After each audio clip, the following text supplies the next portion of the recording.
I'm Danny Hilman. I'm a scientist. You're probably the world's top expert on Gunung Padang.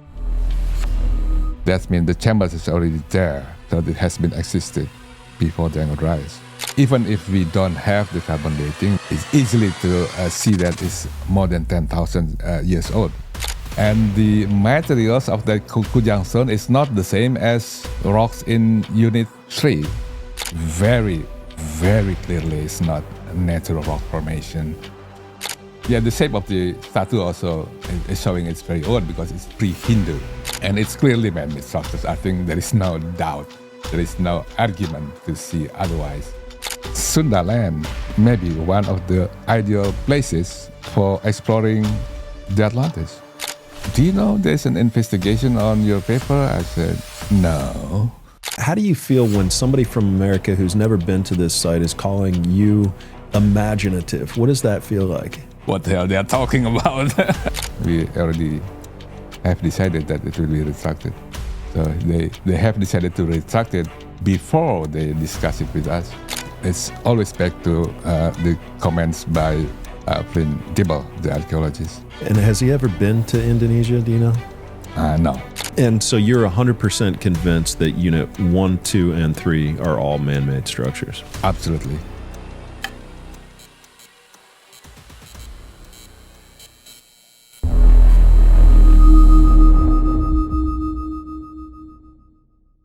Well, thank you for flying across the world to come be here on the Limitless podcast. Very long flight. It is, yeah. I don't know, like 30 hours. Was it really?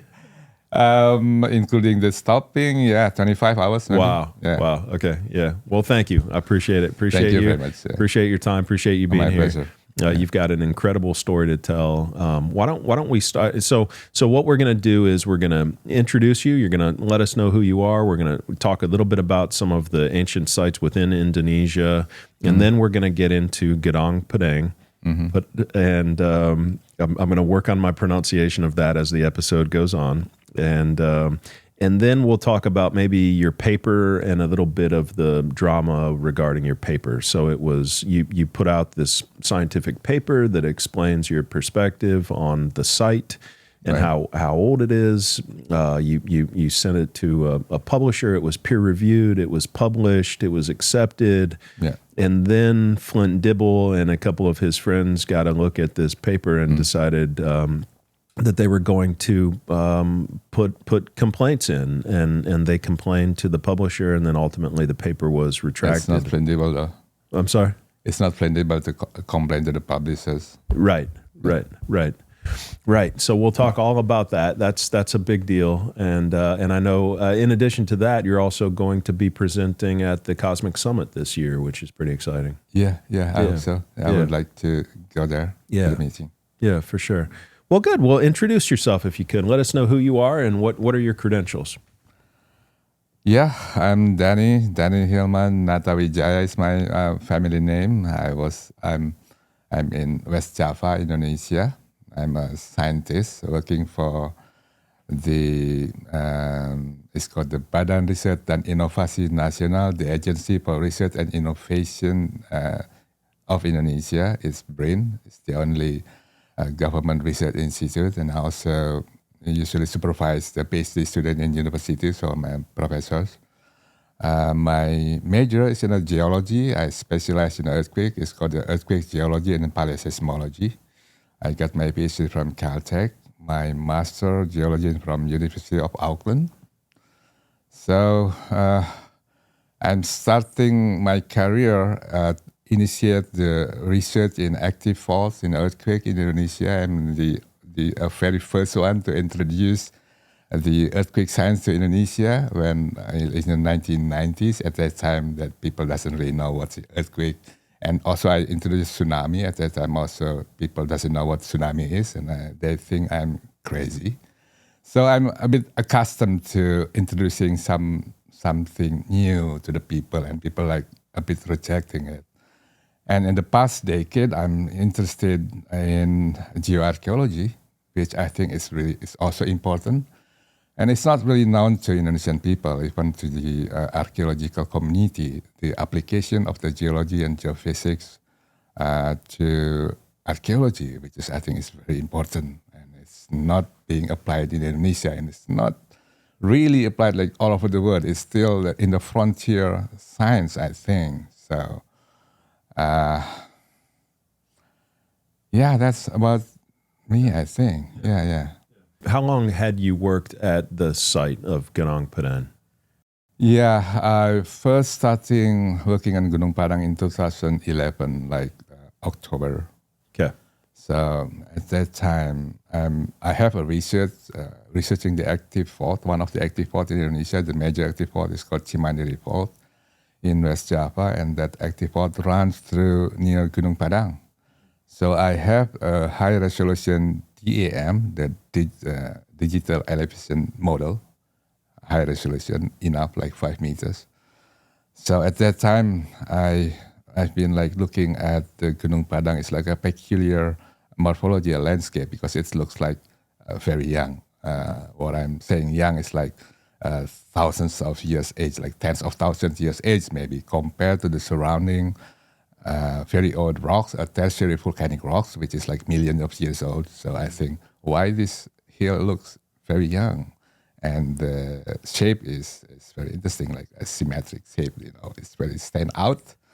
And I found out in the internet there's a megalithic site on top of the hill. So I checking it.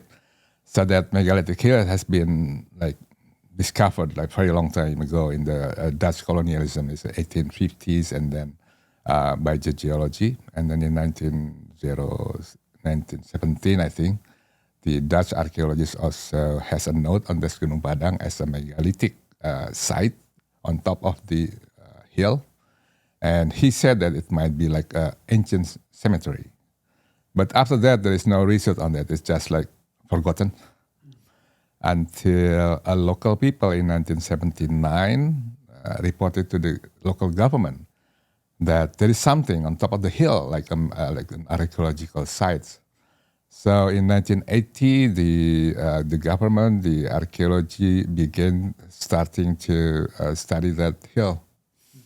So then in 1985, the Gunung Padang became the provincial archaeological site. There's a provincial archaeological site and there's a national heritage. So in 1985, the Gunung Padang is a provincial heritage level. So the works of the archaeology in Gunung Padang is like from 1985 to 1990, I think. But then it's like forgotten. It's not really known to people. So until in 2011, I look into that and do some small research.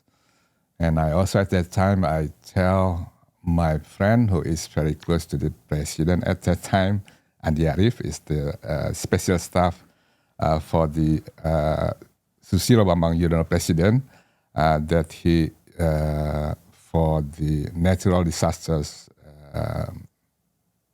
things, which I'm like in my major field, so that's why I know Andi Arief, the special staff of the presidents, and I tell them about this ancient site, and he's very interested, and he helped me organize things. Not really give me a big money, no, it's just facilitating me, getting a permission and stuff. So that's it. So I surveyed Gunung Padang, and I have some research, very interesting research indicating some man-made structures there. At first, I would like to keep it silent. I don't want to tell people prematurely. I would like to research that seriously first, and then tell later after the publication. But Andi Arief is a political guy who would like to tell something to the public, for excitement. I don't know. But the thing is, he tell people about our research in Gunung Padang, and it's become viral. Everyone is talking about that. So the controversy also starting when we are doing the survey. So we are doing the survey in Gunung Padang from 2011 to 2014. So 3 years, very intensive survey using all kind of methods in geology. That include the core drilling, trenching archaeology also, because we also have the the archaeology team in my team. It's a big team. Geophysics, archaeology. Even we also have the expert in civil engineers and architect. How many people on your team? As you see on the authors of the paper is I don't remember, like 9 people. But the thing is, it's only a leader of the particular works. Like for the geophysics, we have Professor Bagus Endra, just one person, but actually he has like a team also, like lots of students and also his colleagues helping him doing a survey. But we don't write all the things that involved in the survey, just the leaders of the people. But still, like 9 people in the 9, a big authorship on the people. So it's lots of people. So it was called an archaeological site in 1980 or 1985. It was labeled since 1985. Yes. Okay. As a provincial heritage. So that means it was man-made, right? Oh yes. They're already accepting it's a man-made, but it's only one layer. Yeah. So the first layer, the unit 1 is what they're accepting, and that's right. There's 3 units, and also it's just in the top of the hill because our archaeological team find out that the rock terraces is not just in the top of the hill, but it's spreading downhill also. So it's also big. Okay. Yeah. Okay. So that's it. That's the site. Yes. And you're there, you're exploring the site, you're attempting to figure out whether or not Unit 2 and Unit 3 are also man-made. This is very important picture that I'm giving here. So in 1985 until 2011, before us, the archaeology only recognized that green structures, the Unit 1. So that is the problem. But the other elements, like Unit 2, they don't recognize it as the man-made structures. That thing is an outcrop, a natural geological rocks. Yeah. That is the great mistake of interpretation. But as you see, just from the shape, the yellow one, actually the main structures of that rock terraces. So the green one is on the envelope, the yellow one on the side. And also they put the thin soil on the top of that yellow structures. So if you dig that T1, is terrace 1, the soil that cover Unit 2 is only like a few tenths of centimeters. Yeah. So that was put there by humans? Yes. Yeah. So just from the visual observation, they should recognize that the site has 2 phases of the construction, yellow and green. I guess we can dig into this site now and then maybe come back a little bit later to some of the other ancient mysteries around Indonesia. But there's a lot of old sites in Indonesia. There's a lot of sites that date back to we don't know when they date back to. We don't know the dates, but I think it's very old. As old as maybe it's Gunung Padang, Unit 1, Unit 2. Yeah. Well, Unit 3 is very special. Maybe we go there now just for a few minutes and maybe talk about some of the older some of the other stonework within Indonesia, because we don't talk about Indonesia a lot on this channel, and I think in the West we kind of skip over Indonesia. We talk a lot about Egypt. We talk a lot about Southeast Asia is like forgotten. Not really talking about Southeast Asia archaeology in the worldwide community. Yeah. Right. So you're 6 degrees off Gunung Padang is 6 degrees south. 6 degrees south of the equator, right? Yeah. So I mean, anytime. So humans have been here for at least a couple 100,000 years, and so this equatorial land would have been prime real estate during an ice age, during a time when there was a lot of ice on the earth. People would have been near at the equator. Yeah. And so this is like prime real estate for that. It's like a paradise, actually. Right. A paradise line in the ice age. At that time, there's 3 big islands, Kalimantan, Java, and Sumatra, still connected. Became a big island. It's called the Sunda land. Mm-hmm. So now between Kalimantan, Java, and Sumatra, there's a shallow seas Java Sea and the Kalimata Strait, which only like 60 to 100 meter depth. So it's shallow seas. So during the ice age, it's above water. All of that's above water. It's right. a very beautiful valley and flow, a major river like a Nile River in between that island. Very beautiful. It's very fertile. It's surrounded by resources. The land is very fertile, the jungles, and surrounded by the mountain volcanoes. There's also lots of earthquake. Yeah. But it's a paradise land. Right. So sea levels would have been 130 meters below sea level now. 130 meters below now. So ice age. So 400 feet. So all of this land, all of this would have been above the water. That whole left side of Sumatra, Java, Kalimantan, that's connected to Malaysia and connected to the Asia, Southeast Asia. So this land is like a big promontory region. Right. Very unique. Right. And so if humans were doing anything back in the Ice Age, we would probably see evidence of that via some big megalithic stone work. Absolutely. Right? So we are looking at Gunung Padang is one of the highland, but I think the main civilization, I think, is under the sea now. Yeah. Right.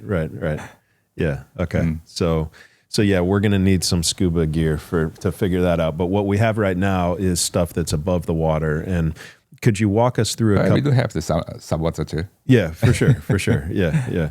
But could you walk us through some of the ancient megalithic work that's above water, and then maybe Ryan can pull it up as you're talking? Yes. So Gunung Padang is one of them. There are many of them that include the pyramids in Toba that I recently discovered last year. And there are vast megalithic areas in central Sulawesi that looks like similar to the Easter Island and also Gobekli Tepe, the statues, granites. Lots of them, we have discovered like hundreds of granite statues and Kalamba, like a big vase, right? But the local archaeologists believe there are still thousands of these granite statues there that's still buried under the ground and also hidden in the jungles. This is one of the major megalithic sites, and it's unexplored. We don't know the ages also. And there's also another big megalithic region in Sumatra, in central Sumatra. It's called in the Pasema region. And if you look at the statue, I don't have the pictures here, but it looks like the Olmec statue. Very similar. And it also is not explored yet. That the Pasema megalithic structure, you could search on the internet. So, there's also unpublished data that I have showing the sunken harbor and that shallow sea. So the Sunda land, Indonesia, in general, it's very interesting. It's an area that we should explore much more in terms of the ancient sites. I think we could find many interesting things there besides Gunung Padang. I think. So what would be, besides Gunung Padang, what would be the single most impressive site that you would want to tell people about? So Ryan can pull it up and we can talk about it. Yeah, online I think it's that megalithic sites in central Sulawesi. The place where the megalithic are is called the Bada, Napu, and Besoa valleys, 3 big valleys on the mountainous region. It's a very beautiful region, and it has a granite status. This one, as the status made from granite, and also that the cylinder vase is also very interesting. The diameter is good up to like 3 meters that we found, and also there are similar. We call it Kalamba, that the cylinder stuff. It also we found it in I think in Thailand, also in India. There are 3 areas in the Southeast Asia has that a similar, artifacts. The same style, the same style, but I think it's different rocks. Okay. So in India it's sandstone, but in Sulawesi is granite. Yeah. But potentially could be the same people. This is called Palindo. Okay. Yeah. So that looks like the Göbekli Tepe stuff. Yes. With the, the hands. Yeah, yeah. And the phallus thing and the... Yeah, that looks very similar to Göbekli Tepe, but there's so this is granite. So this could be granite. This could be dated through OSL, optical stimulated luminescence or whatever. Yes, that the cosmogenic dating will be very ideal for this statue. Right. So as soon as somebody decides, hey, it's a good idea to go to Indonesia and to test these rocks to see how old they actually are, we could find that out. Oh yeah. So what do you think is holding? Easy. What do you think is holding people back from doing that? Is it just because the technology? I think not many people understand that. Not many people are excited as me to find out what is the date of. And on the archaeological community, that the cosmogenic dating method is not really known, especially in Indonesia, where most of the archaeology has a background in social science, not physical science. So they don't really understand how to date that. So the dating of a lot of the sites in Indonesia are supposedly goes back to like 1000 BC or something? Or? Well, like that Kalamba and that statue in Central Sulawesi, there's no dates, but the general agreement between archaeology is dated back like 2500 BCA, something like that. Okay. Yeah. That's where they put everything. Yeah. It's connected to history when, they believe there's a big migration from Yunnan, the South Asia to Indonesia, that, bringing the cultures down, something like that. And that happened around that time. So it's just relating to the history that they know, not really based on actual dating. So you think this stuff is older or could be older? I think it's very old. I think it could be as old as Göbekli Tepe. Yeah. Okay. And so it's very similar. Yeah, very similar depictions of the human arms on the body and the phallus and the even the eyes. Yeah, the shape of the statue also is showing it's very old because it's pre-Hindu Buddha. Right. And potentially a tie-in to like even Easter Island, maybe there. I think so. Yeah. I would think so, yeah. Yeah. And I think the Easter Island doesn't have a good date also. No, I agree. Okay, so what other sites before we get on to Gunung Padang? The Toba pyramids. Okay. That's also very interesting because it's grande, it's large structures. And it's like recently discovered. I think this is the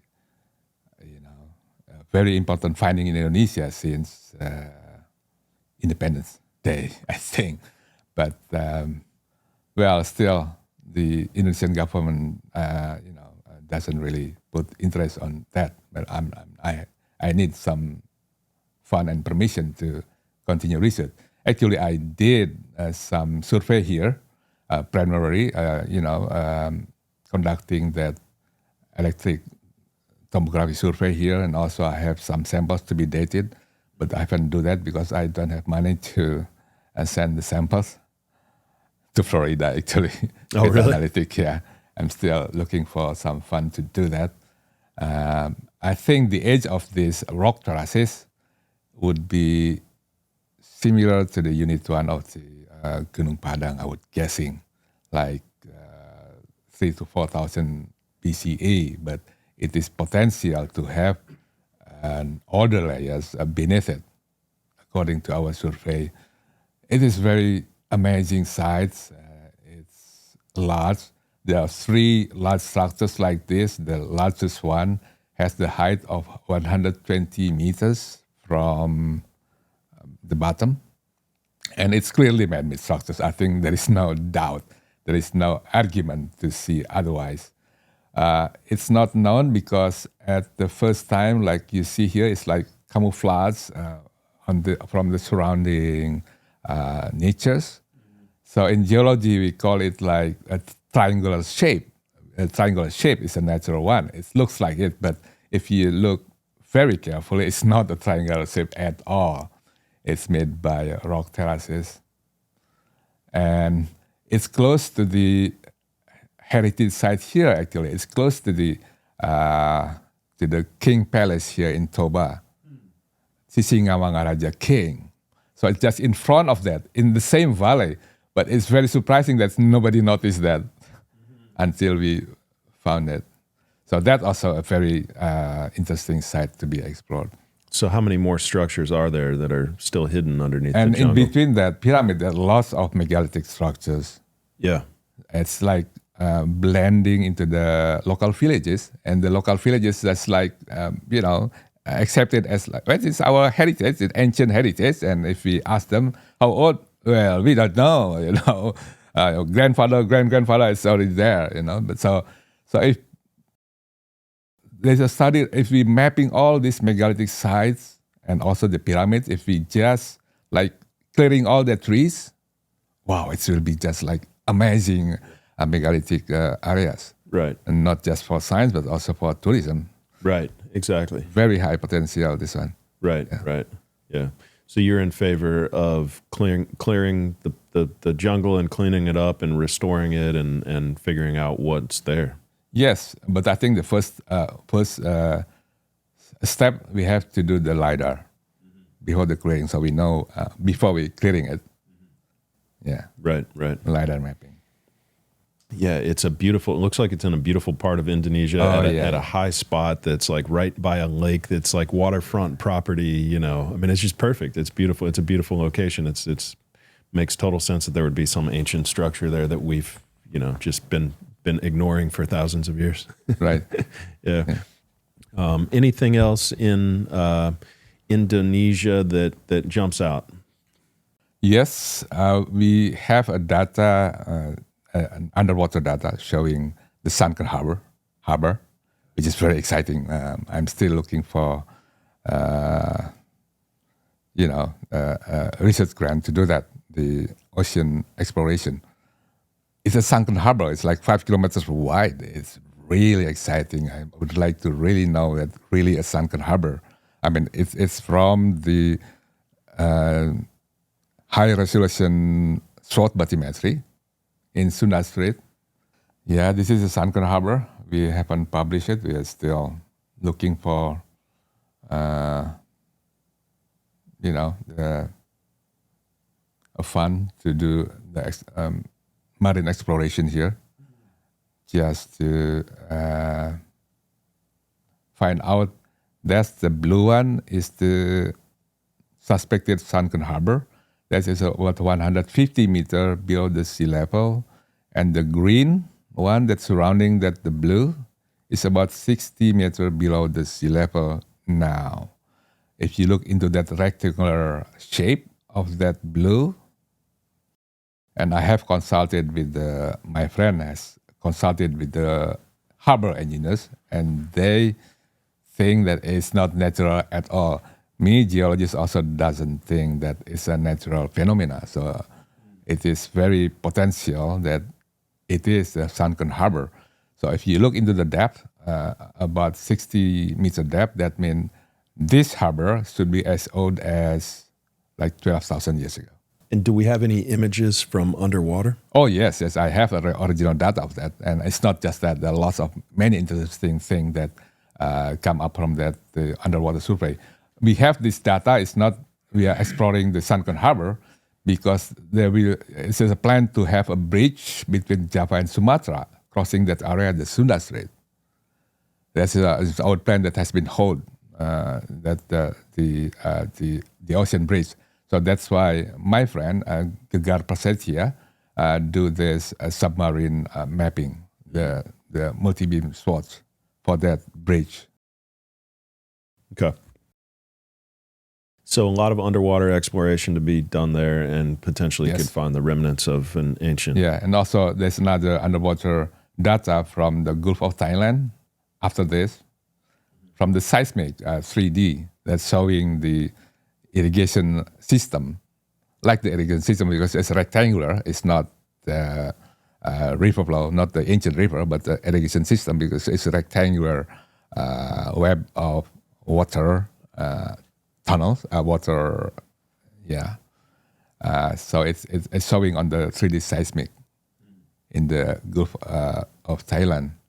That data is come from the seismic exploration for oil, but the geophysicist from the company is interested in ancient mystery, so he processed the data, the shallow data of the seismic 3D.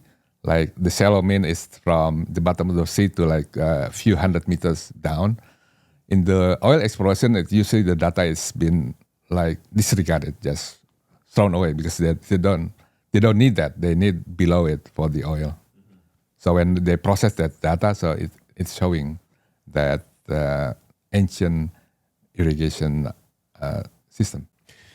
So you're seeing all these sites. You're seeing these ancient rocks, and we don't know how old they are. But you're saying that you've got all of these sites within Indonesia. We know that that humans were around at this time. We know the Earth would have been populated. We know that humans were here. We're building stuff and doing something.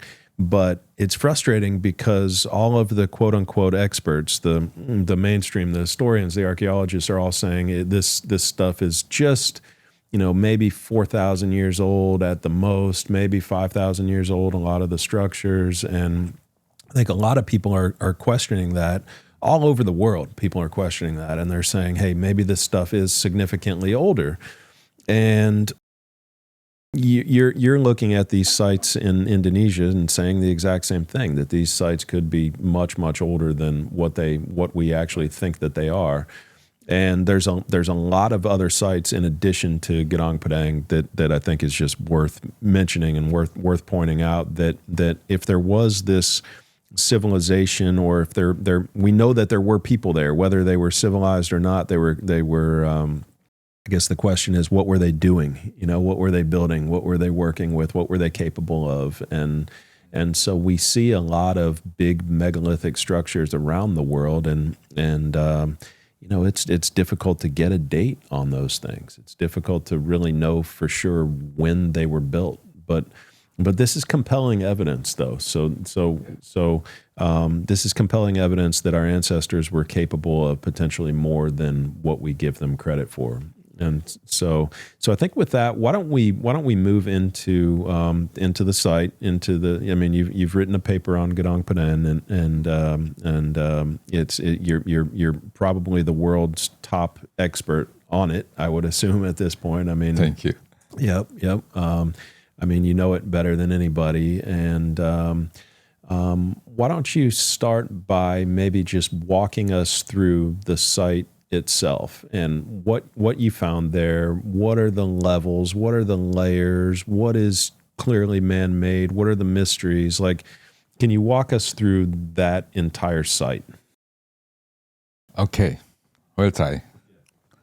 Yeah, so Gunung Padang Hill is a hill like 200 meter high from the base of it, from the river. So the Gunung Padang Hill has been surrounded by river flow. It's branch of the major river in Indonesia. It's called the Cimaderi River, but it's a branch of it. So there are a major river in front of the Gunung Padang. So the height of the Gunung Padang from that river to the top of the hill is like 200 meters. And in between that, there's a parking lot about 100 meters below the top. So usually the tourists come to that parking lot and walk up to the top of the Gunung Padang, about 100 meters through the rock steps, 400 meter rocks, 400 steps of rocks through the top. So this site has been known since 1850. The geologists during the Dutch periods found it as the archaeological site. And in 1917, the Dutch archaeology, I think the name is Crump, also found this site, and he interpreted the site to be like ancient cemetery. And then, that's it. And then, it's forgotten until the local people reported this in 1979. And then it's become the provincial archaeological site in 1985, yeah. So when I first starting come to visit Gunung Padang, because it's very peculiar hills, and I found that on top of the hill there are lots of the columnar joint rock, the andesite basaltic columnar rocks stacked up there like this, and it's forming the rock terraces. So it looks like man-made, of course. It's not natural because it has the flat wall, something like that. There is no geological outcrops like this. And first, I do the GPR in this area, and it's showing the GPR showing the unconformity, like a discontinuity layer from the ground to like 5 meter depth. So it's telling us that this columnar joint rocks is a layer. It's a layer that parallel to the ground. On top is horizontal. It's horizontal in horizontal position, and that columnar rocks, as the columnar rocks, is the position is the horizontal to the layering. So it's not a natural columnar joint rock formation, because the natural columnar joint rock formation should be like vertical like this to the surface flow of the lava. So in Gunung Padang, the orientation of that columnar rock is parallel, horizontal.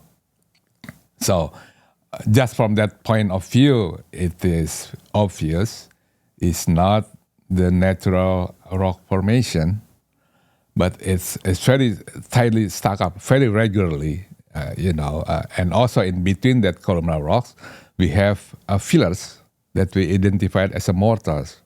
Some people debating it's the weathering products, but we have proven also in our recent study that the composition of that fillers in between the columnar rocks is not the same as the columnar rocks. So it's not the product of the weathering from the columnar rocks, but it's different sources.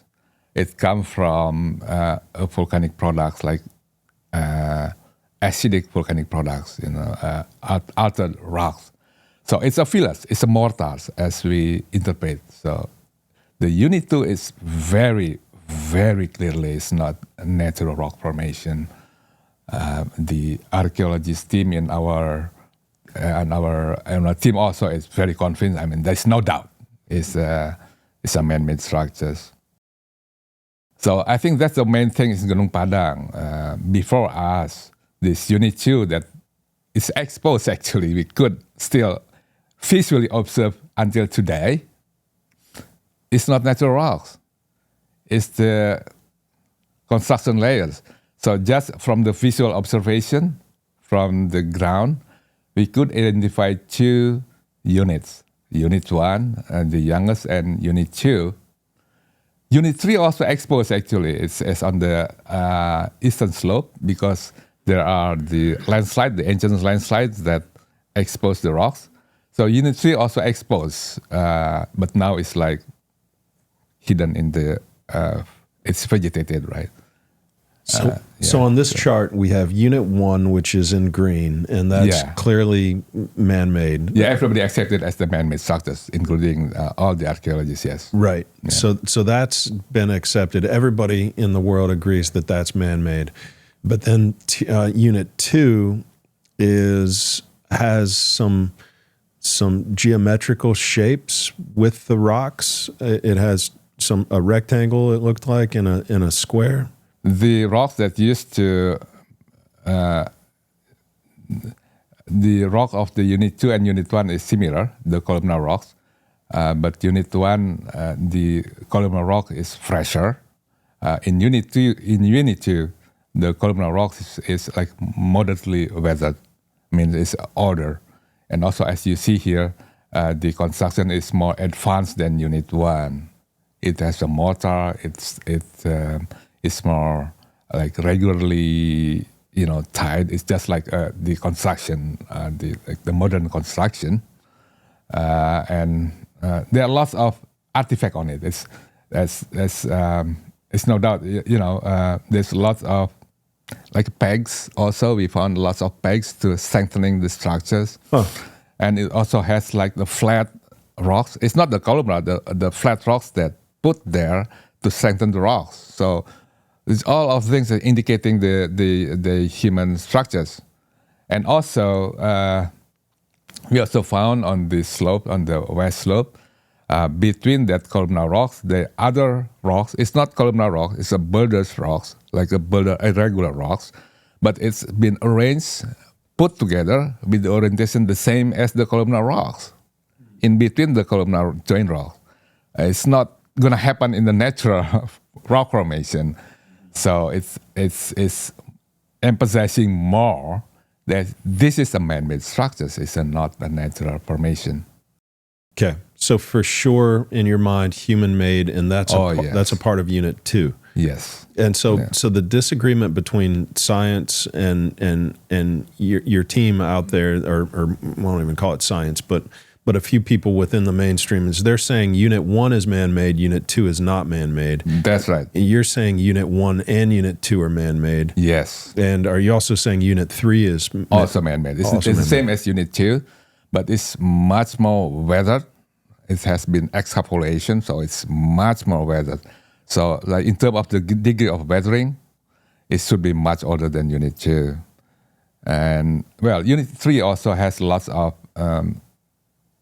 features that's showing it's a man-made structures, artifacts, right? Stone artifacts. So you're 100% convinced that Unit 1, 2, and 3 are all man-made structures. Absolutely. Yeah, and that's from years of exploring the place. And you remember, it's not just me. There are like 5 senior geologists in my team, and they're all convinced.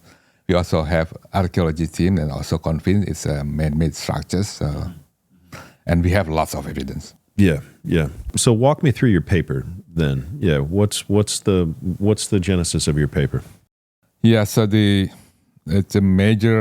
core of the paper is that identification of that 3 man-made layers: Unit 1, Unit 2, and Unit 3. So that structured layer, which envelop the upper part of the hill. So we call it as the pyramid-like structures, okay? And the degree of weathering of that Unit 1, Unit 2, and Unit 3 is also very different. Unit 1 has a fresh columnar joint rocks. Unit 2 has moderately weathered columnar joint rocks with fillers in between. Unit 3 is similar to Unit 2, also columnar rock, the andesite basaltic columnar rocks. We couldn't see whether it has a pillars or not because it's very, very weathered. So, but from the degree of weathering, we could say that Unit 2 is significantly older than Unit 1, and Unit 3 is much older than Unit 2.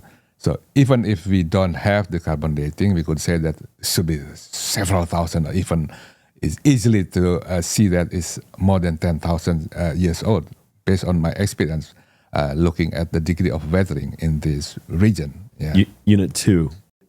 Unit 3. Unit 3 is should be more than 10,000 years old, just based on the degree of the weathering. Right. Yeah. Even if you don't have the carbon dates. So you're saying Unit 1 is approximately 3,000? Unit 1 is 3,000 to 4,000 years old. Okay. Unit 2 is 7,500 to like 8,000 years old. And also we found the soil field that buried Unit 3 on the terrace 5. So in terrace 5, top of the Unit 3 is buried by soil field. Soil field that takes like 3 to 7 meters. It's not the in situ weathered soil, but it's soil that brought from other thing to that side by human. So it's a soil field, human. It's homogeneous soil, and it has a sharp boundary between soil and the rock. There is no weathering gradation, which also emphasizes it as soil field that's related to human activities. And we date that soil, that the old soil, to be 10,000 years old. That means the Unit 3 that buried should be older than 10,000 years old. So there is a unit 3 that has been built first, and there is a burying of that unit 3 about 10,000 years old. And then there's a younger construction, unit 2, about like 8,000 years old. But then it's just, somehow it's just left. But then other people coming about 4,000 to 3,000 years ago and built unit 1. Okay. So you've tested the soil itself, right? You've carbon dated the soil? Yeah, so we carbon dated the soil on the layers, unit 1, unit 2, and unit 3 that has carbons. We also dated, we found the foundation of unit 2, which is the soil, gravelly soils also. And we also dated that the soil field that buried unit 3, the 10,000 years old soil field. Okay. Yeah, and the dating is very like consistent. Yes, unit 1 is 4 to 4,000. Unit 2 is like 7 to 8,000, and unit 3 is like more than 16,000. So it's consistent, and also it's correlates with the degree of the weathering. So I'm not saying it's like a perfect dating. No, I would consider it's like primary carbon dates. I have like 100 samples at the time. I would like to date them all because I know it's very important, but I don't have money. I only have money just to date like 14 samples. And how much does it cost to date a sample? One sample is like 650 USD. I dated here in Florida in Beta Analytic. Yeah. Okay. So what do you think, and you found artifacts as well, right? Absolutely. There are lots of artifacts actually. One of them is very very stand out is we call it the Kujang stone. The Kujang stone has, it's very special because we found this on top of that unit 3, below the terrace 5, and it's under that soil field. And the materials of the Kujang stone is not the same as rocks in unit 3. Even there is nothing rocks on the area that looks like the materials, the Kujang stone artifact, because it's very strange. The rock is like has a porous, has a porous, but it's very heavy because it has like metal grains. Really? Distributed, homogeneous. So this one is very homogeneous, but you see that the shape is like sharp, right? It has a unique shape. So there is no way that the natural processes could shape like that. And it's clearly that this Kujang stone is buried under the soil field, which is related to human activities. Hey, 22/7 is pi. It's a pi also. Yeah. So it is. It's very. It's one of the most stand out artifact. Yeah. But some people think, well, this is a natural stone. Okay, so right. So people are saying this is just a rock. That's right. No human effort went into shaping this rock. Yeah, some people said that. Yeah. And what is it made out of? Oh, I don't know the rocks. The rocks is I don't know. It's very strange. I never found this rock in the nature. Mm-hmm. Yeah, it's like tough because it has porous, but it's very heavy because there's lots of metal grains on it. Interesting. Maybe that's some kind of volcanic rocks. Mm-hmm. Yeah, could be extraterrestrial. Yeah, I would like to. We have to cut the thin slice to in the photographic, but I don't want to to destroy this. Who has this rock? Where's this rock now? Oh, rock is now Ali Akbar, our archaeologist that holds this rock now. Okay, maybe in his house. Okay. Yeah, Ali Akbar is the head of the postgraduate study in the archaeology department in University of Indonesia. He's a good archaeologist, a top archaeologist in Indonesia, in my team. Would he want to sell it? I hope not. Okay. If he wants to sell it, I'll test it. I'll get it all tested. Let me know. Good. What other rocks or what other artifacts have been found The at the other site? stone looks like shaped like this also, but it's much bigger. So, any idea what that would have been used for? Would it have been like a spear? Yeah. It's very interesting. If you hold that rock on your palm, Yeah. it looks very like comfortable. Okay. So It's like a dagger. it's for ceremonial. Yeah, a dagger. Yeah. Something like that. Well, it's a dagger. Why we call it a kujang stone? Because kujang is a traditional dagger in West Java. So Ali Akbar, our archaeologist, also other friends think that this is used for like ritual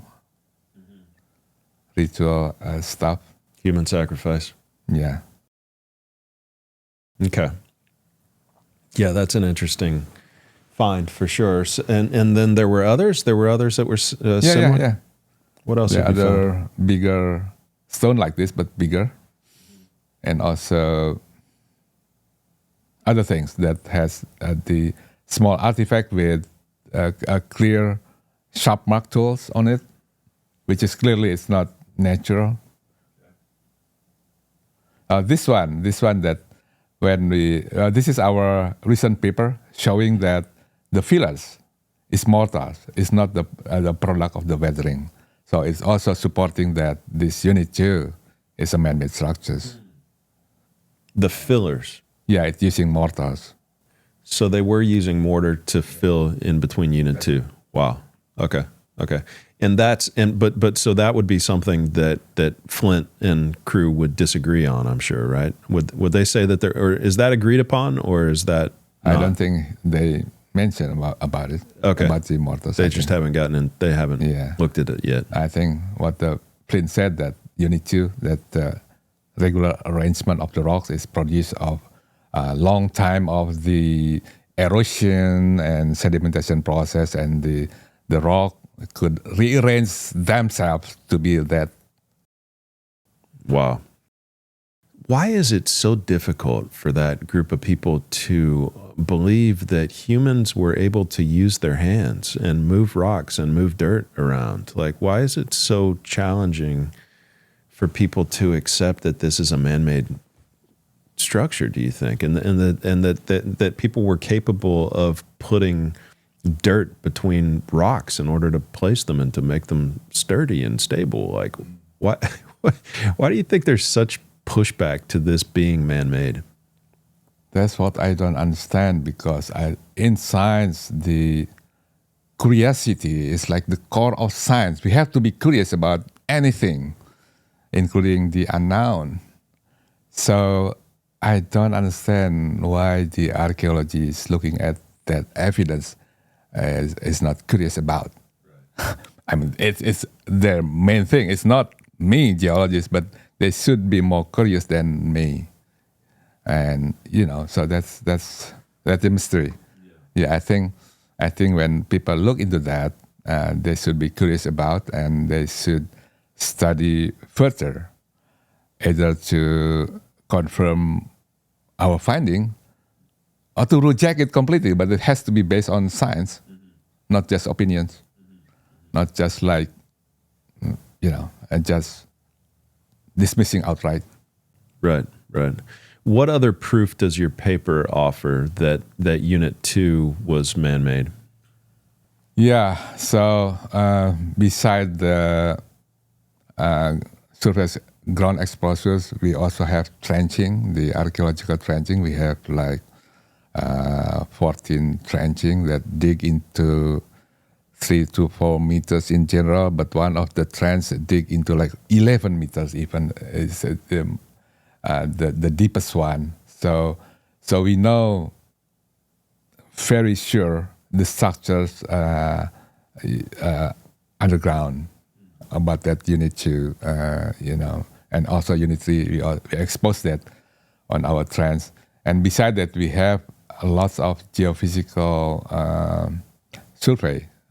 We have images, geophysical images from the ground penetrating radar, from the electric resistivity tomography, and also from the seismic tomography, showing the geometry of that Unit 2 and Unit 3 layers underground, the shape and stuff. So like this one on the figures also. This is a bigger picture of the resistive tomography showing that the pyramid-like structures in the upper part of the hill. You see that the green one is representing that structures. The unit, maybe it's unit 3 and unit 4. Unit 4 is the natural massive andesite formation, which might also have been carved. But what I'm saying here in this picture, what we call the pyramid-like structures is only the upper part of that hill, not the entire hill. So the most of the hill is a natural hill, is the ancient volcanic. So the human just modified the upper part of the hill, but according to our geophysical exploration and also the core drilling, there are chamber, like a large cavities beneath this hill, this top of the hill. It's a big one, and it's not just one layer of chamber. It's probably 2 layers of chamber.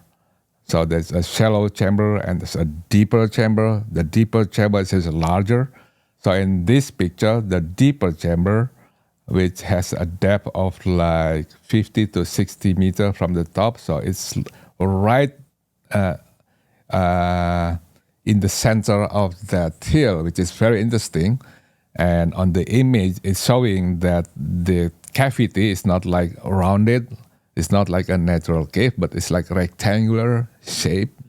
So that's why we interpret that it's probably is a man-made chamber. It's not the natural cave. Yeah, it could be before that, but it has to be has been modified. Yeah.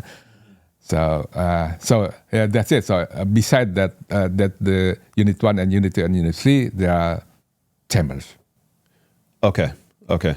So the chamber, and how large are the chambers? The shallow one is like 5, 10, 10. You know, that high 5, wide 5, 10, and also 10, something like that. Okay. But the meters, meters, yeah. The deeper chamber is larger. We are talking about like 20 to like 10 to 20, even more. So that's a mystery. So yeah, it's like a bunker, or maybe like holding something. Right. So you could solve this whole mystery by just drilling a hole down there and putting a camera into that, right? Yes. So like this picture showing that the main chamber in the central part of that megalith. Actually, it's just under that high wall between terrace 1 and terrace 2. So when we are doing the drilling in 2014, we could not drill directly into the chamber. We have to do that in the future drilling. We have to drill right into the chamber. So if we could find the chamber, then we can put the camera on it, put down the camera and see what's in it. See what's in there, yeah. Yeah, because it's not easy to excavate them, right? Unless we really want to, renovate all the things that, to see the chamber. But I'm hoping that in the future exploration, we could find the access. So we could go to the chamber without destroying the site. Right. Yeah, but I think the first one, we have to drill to the chamber and get the camera down. Right. Yeah. So what's stopping that from happening? Well, the research is stopped in 2014.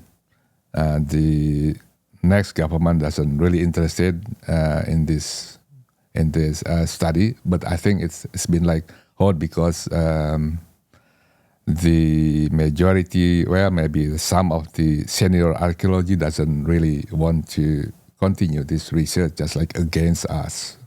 So it's been hard, but now we have a hope because the new government, especially the new Minister of Culture, is very interested to continue our research.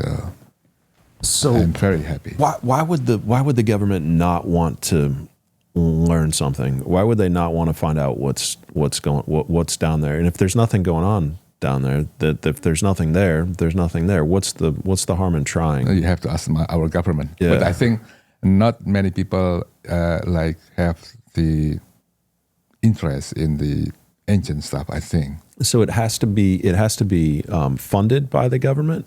No, it could be funded by anyone. So like right now, I would like to, I have a plan to make a center, like archaeometry center in Southeast Asia. That's what I plan for.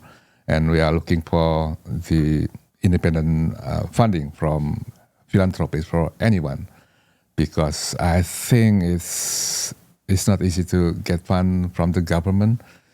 Even if we get funded from the government, there are lots of the administration stuff that I don't like using the government money. But I think it's much better if we could have the independent fund, like a foundation. So you need permission to drill a hole and put a camera in there from the government, and second, you need funding. Is that right?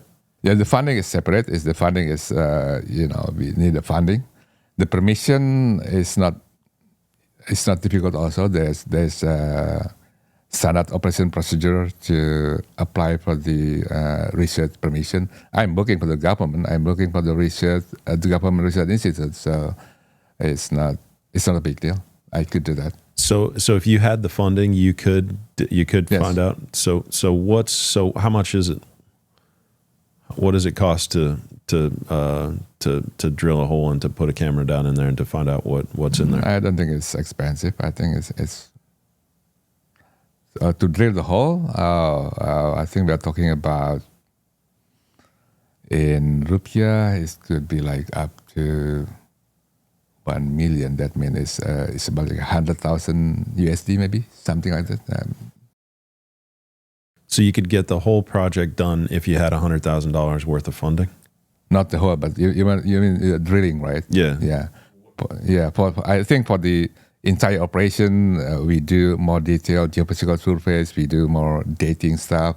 I would say that the funding, like similar to NSF funding here in US, like 150,000 per year will be enough. If I can do that for like 3 years, that's also standard. I think we will get lots of information out from Gunung Padang. I think I would, on that 3 years, I think we could get into that chambers. I'm very optimistic. Okay. And so the chambers themselves are either man-made or they are naturally forming from some volcanic activity? No, that's not possible. Not because, possible. According to our drilling data and also our geophysical imaging, that the first chamber, the shallow chamber that I show you on the 3D image, the depth is between like 20 to 30. That means it's not entirely on that massive andesite volcano, but also part of Unit 3, a stack of columnar rocks. So from that point of view, it's not possible, it's natural, it should be man-made. And also from the shape of that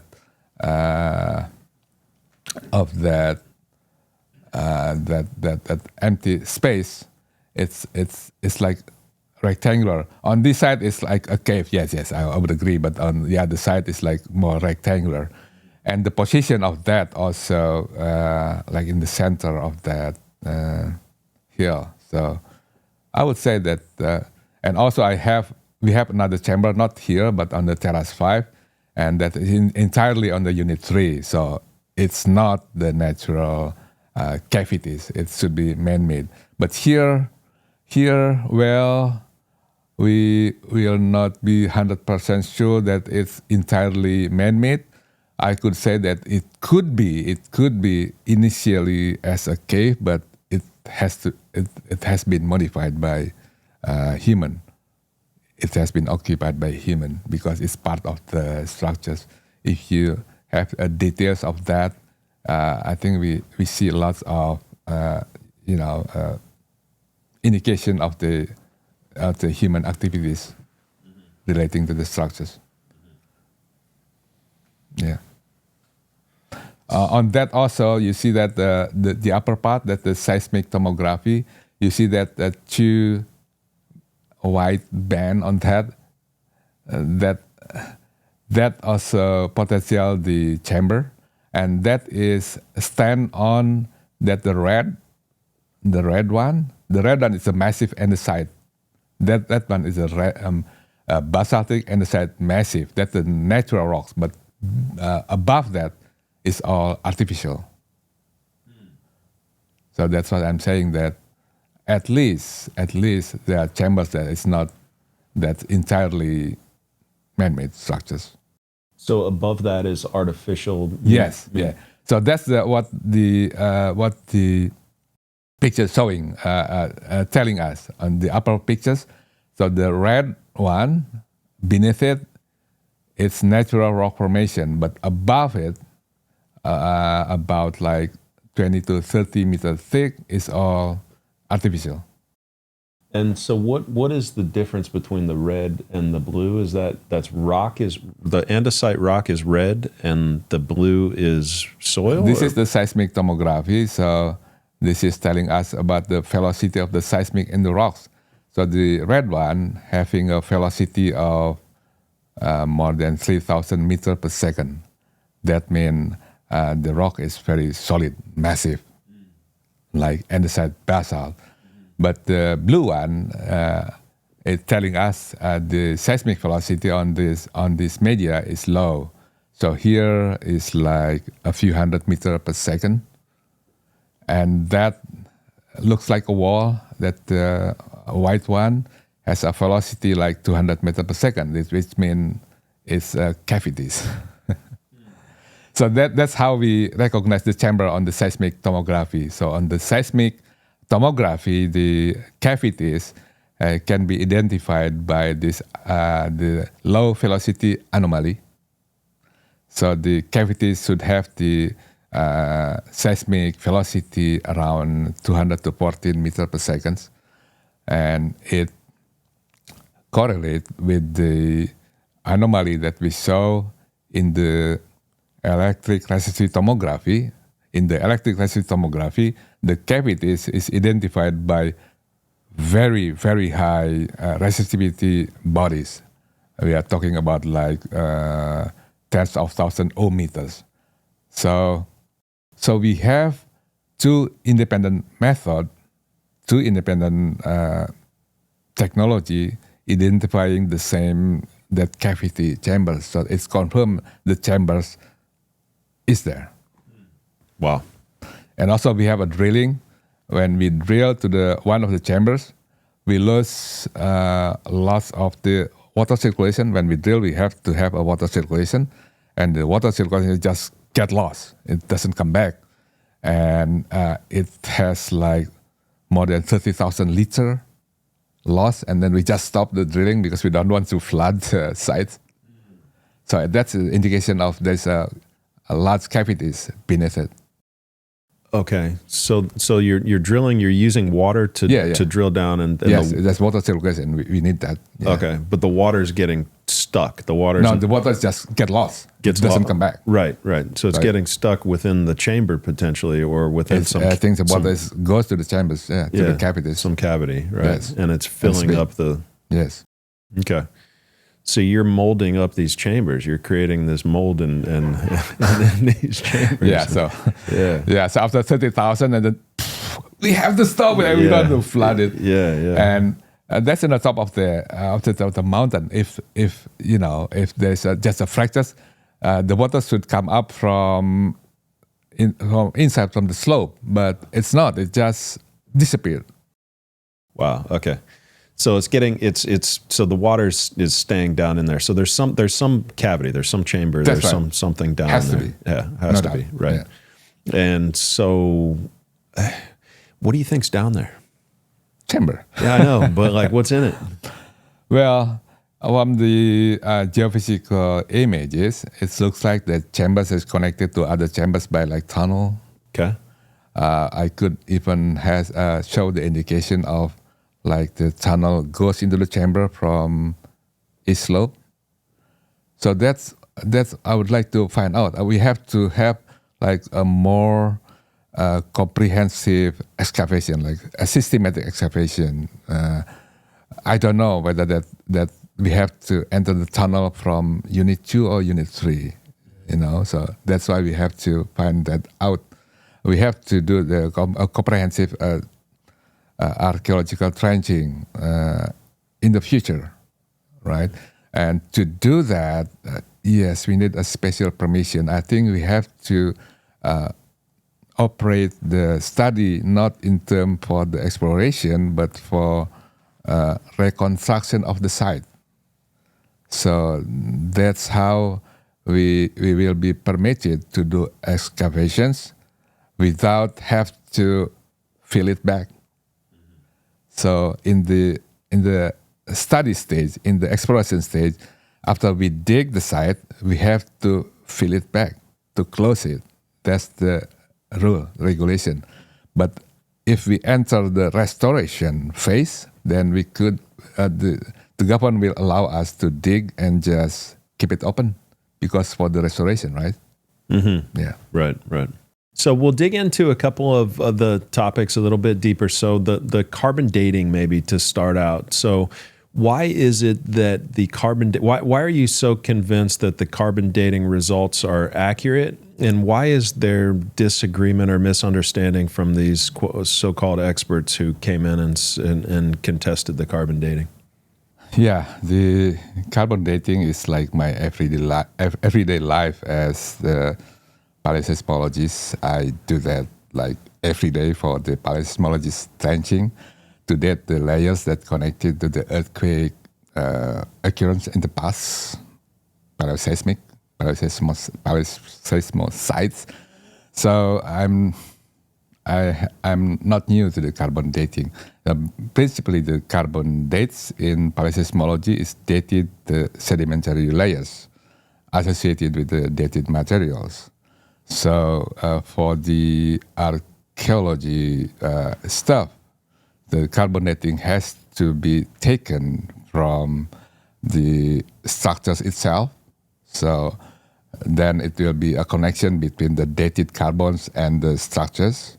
Or we could date the natural layers, but it has the same stratigraphic layers, the same chronology layers with the artifacts that we would like to date. So in this Gunung Padang, the dated samples, the soil, the carbon soil, the soils, we taken from within the Unit 3 from the fillers, of course, not from the columnar rocks.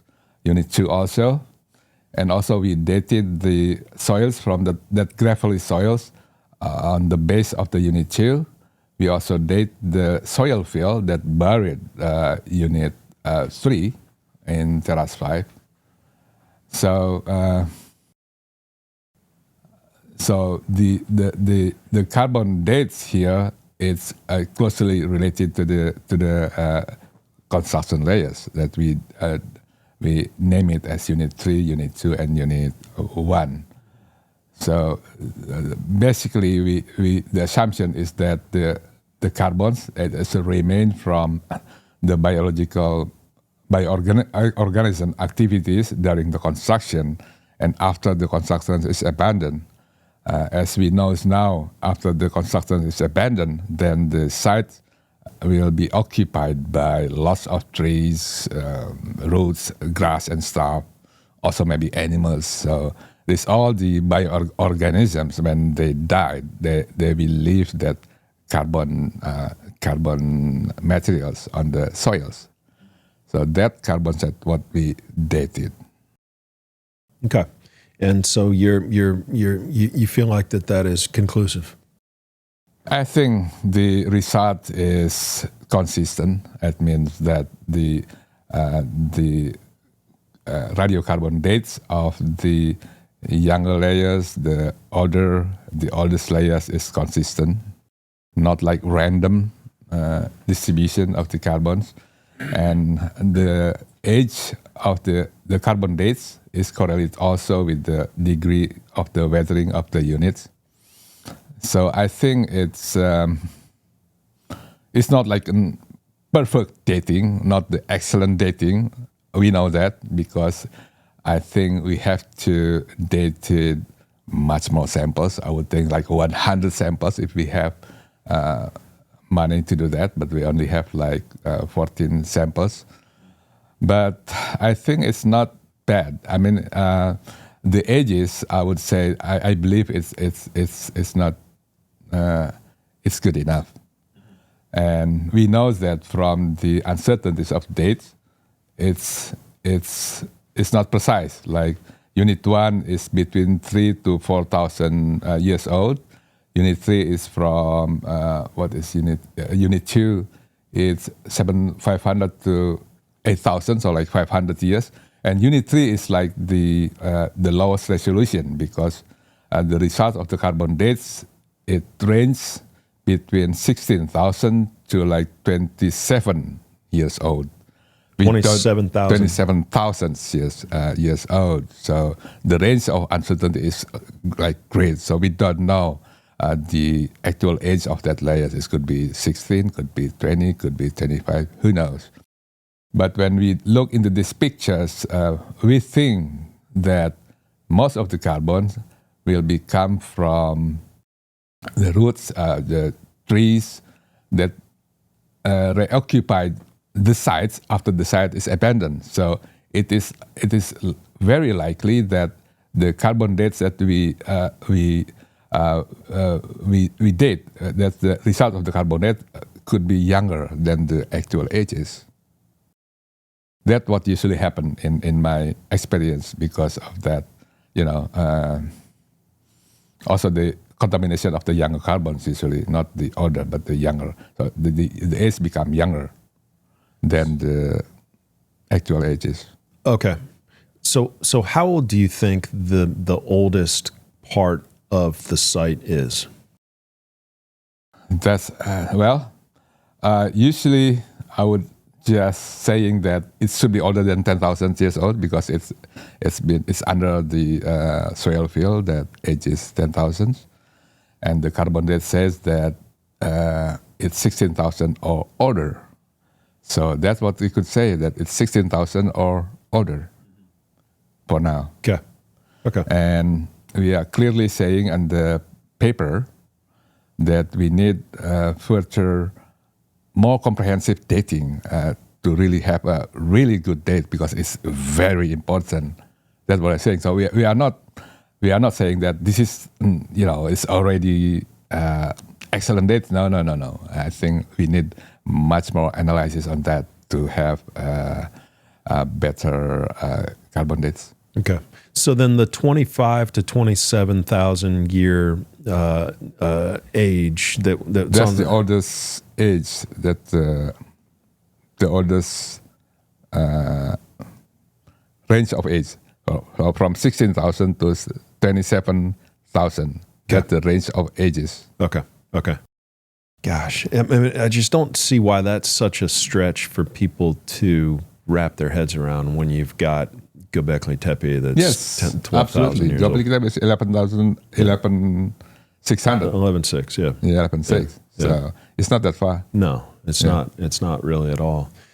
Okay, so you wrote. So let me recap. So actually, a good way to recap might be, Ryan, if you can pull up the emails that were sent back and forth, because this, I think, is pretty telling of the overall story that you have here and kind of what's happened between you and, I guess, Wiley. Is that right? You've gone back and forth with Mark Paulman on a lot of different emails. It's okay if we show this? Sure. Yeah. So go back to the first page. Let's just walk through this real quick. So the timeline of the paper publication and retraction. So December 14th, 2022, you submit to the Journal of Archaeological Prospection. Yeah. It's accepted for publication in September of 2023. So it took them about 9 months. Yes. To accept it and to publish it. And so then it was published in September 2023. a couple of months later, there's an article by D. Lewis. It's 1 month later, actually. Okay, got it. Revealing an investigation initiated by journal co-editor Eileen citing criticisms from archaeologists Flint Dibble and Ken Farley. That's in the article. In the article mentioned also that Eileen and Wayne told the reporter, Danny Lewis, there's an investigation on our paper. At that time, on that time, we don't know. We have no idea. So when a reporter called me and asking me, do you know there's an investigation on your paper? I said, no. And they saw me the articles, and I'm just surprised. Oh, my God. So what happened? Flint and this other person, Flint Dibble and Ken Farley, decided that they didn't like what your paper was implying, and so they were going to attack it. Flint Dibble and Ken Farley first appears on that articles by Danny Lewis in Nature. So that's two archaeologists is being become our opponents in the mass media. Flint Dibble told what his opinion on the articles in Nature, and it's cited by many other mass media. But it's also always back to the comments by Flint Dibble, the archaeologist. So it's become like the front opponent of our paper. He's the main opponent of your paper. Yes. And has he ever been to Indonesia? Do you know? No, he haven't. No, he hasn't. So he's never seen the site. No, and also he says that he's not included on that anonymous scholars that has the critics on our paper to the journals. So he said that he's not included on that team. That he's not one of the anonymous people on the. Okay, that's what he said. That's what he said. Yeah. Okay, but he is, right? I don't know. Okay. So we don't know, but so then December 1st, you get contacted by Mark Paulman from Wiley regarding the investigation. You answer a bunch of questions. Mr. Paulman informs you that the investigation not proceed as the post-publication critics. That's what I asked him. Well, what is the investigation about? Is that about the post-publication critic that they will be published in the journals about their comment and then our answers, something like that? But he said no. Based on that anonymous source to the journal editors, the journal editors decided to agree with that anonymous source and decided to retract our paper. So when Mark Paulman contacting us, the decision that has been made, it has been made to be retracted, and just asked us to answer the question. And he said that maybe the journal editors will change her mind, or their mind. So you publish a paper, it's peer-reviewed, it's accepted, it's published. A couple of people come out, Flint Dibble and Ken Farley and a couple more people come out and challenge the paper with the editors of the publication, and they say that it's not connected to the editors. The journal editors is not connected to Flint Dibble. Flint Dibble and Ken Farley is just speaking their mind in the mass media. In the mass media? Yeah. Okay, got it. Okay. Including that Nature articles. Okay. That's the first time, I think. Got it. Yeah. Okay. But anyway, so then the paper gets retracted. They pull the paper. Right. And so you're like, but in the meantime... Retracted means that it's just marked, it's retracted, but people still could read our articles and could download the articles, but there is a mark that is retracted. Right. And so, but you were given this chance to kind of prove your point to say what it is that the critics were getting wrong or what they weren't understanding. Do you mean during the communication with the Paman? Via email, right? Yes, I think he has to do that because it's SOP. Before the retraction, he has to do that. Right. According to the rule. Otherwise, he's wrong. But Right. I think it's just, it has been decided before we answer, whatever we answer will not be considered. Right. So the standard operating procedure is to reach out to you and to get you to counter the points, but the decision was already made. They were already going to retract it's the formality paper. to do that. Right. Because you proved your point. And so your point then in a normal scientific environment, your paper is published, the information's out there, and the next step should be to have these conversations between you and the critics or the people who challenge it. That should happen out in front of everybody for everybody to see. It shouldn't be some behind the scenes thing where they're pulling it and saying that this is no longer valid. That's right. Right. So, exactly. So you didn't get a chance to defend your paper scientifically, publicly in front of anybody. No. There is no discussion. There's no scientific discussion about that major error. Right. No. Right.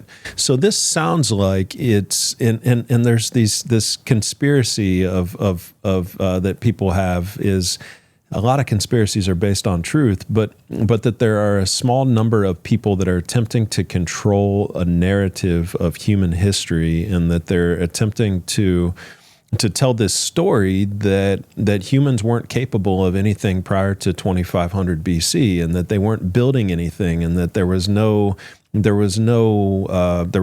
megalithic stonework, there's no mysteries, there's no and so that narrative, your paper is challenging that narrative, because your paper has work that's clearly done by humans that was done thousands and thousands of years before this. But so now you've got people from America who have never been to Indonesia, who have never checked out these sites before. They're telling you, who's an expert, who lives there, who's studied the sites, who's been on the ground, who's been analyzing it with a team of professionals. They're trying to tell you that your paper is not valid and that it's wrong for reasons A, B, and C.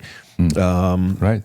And you're not given a chance to refute or to rebuttal the comments, and so that is censorship, and it is controlling, and it's controlling of a narrative, and it's not fair. It's not free speech. It's really it's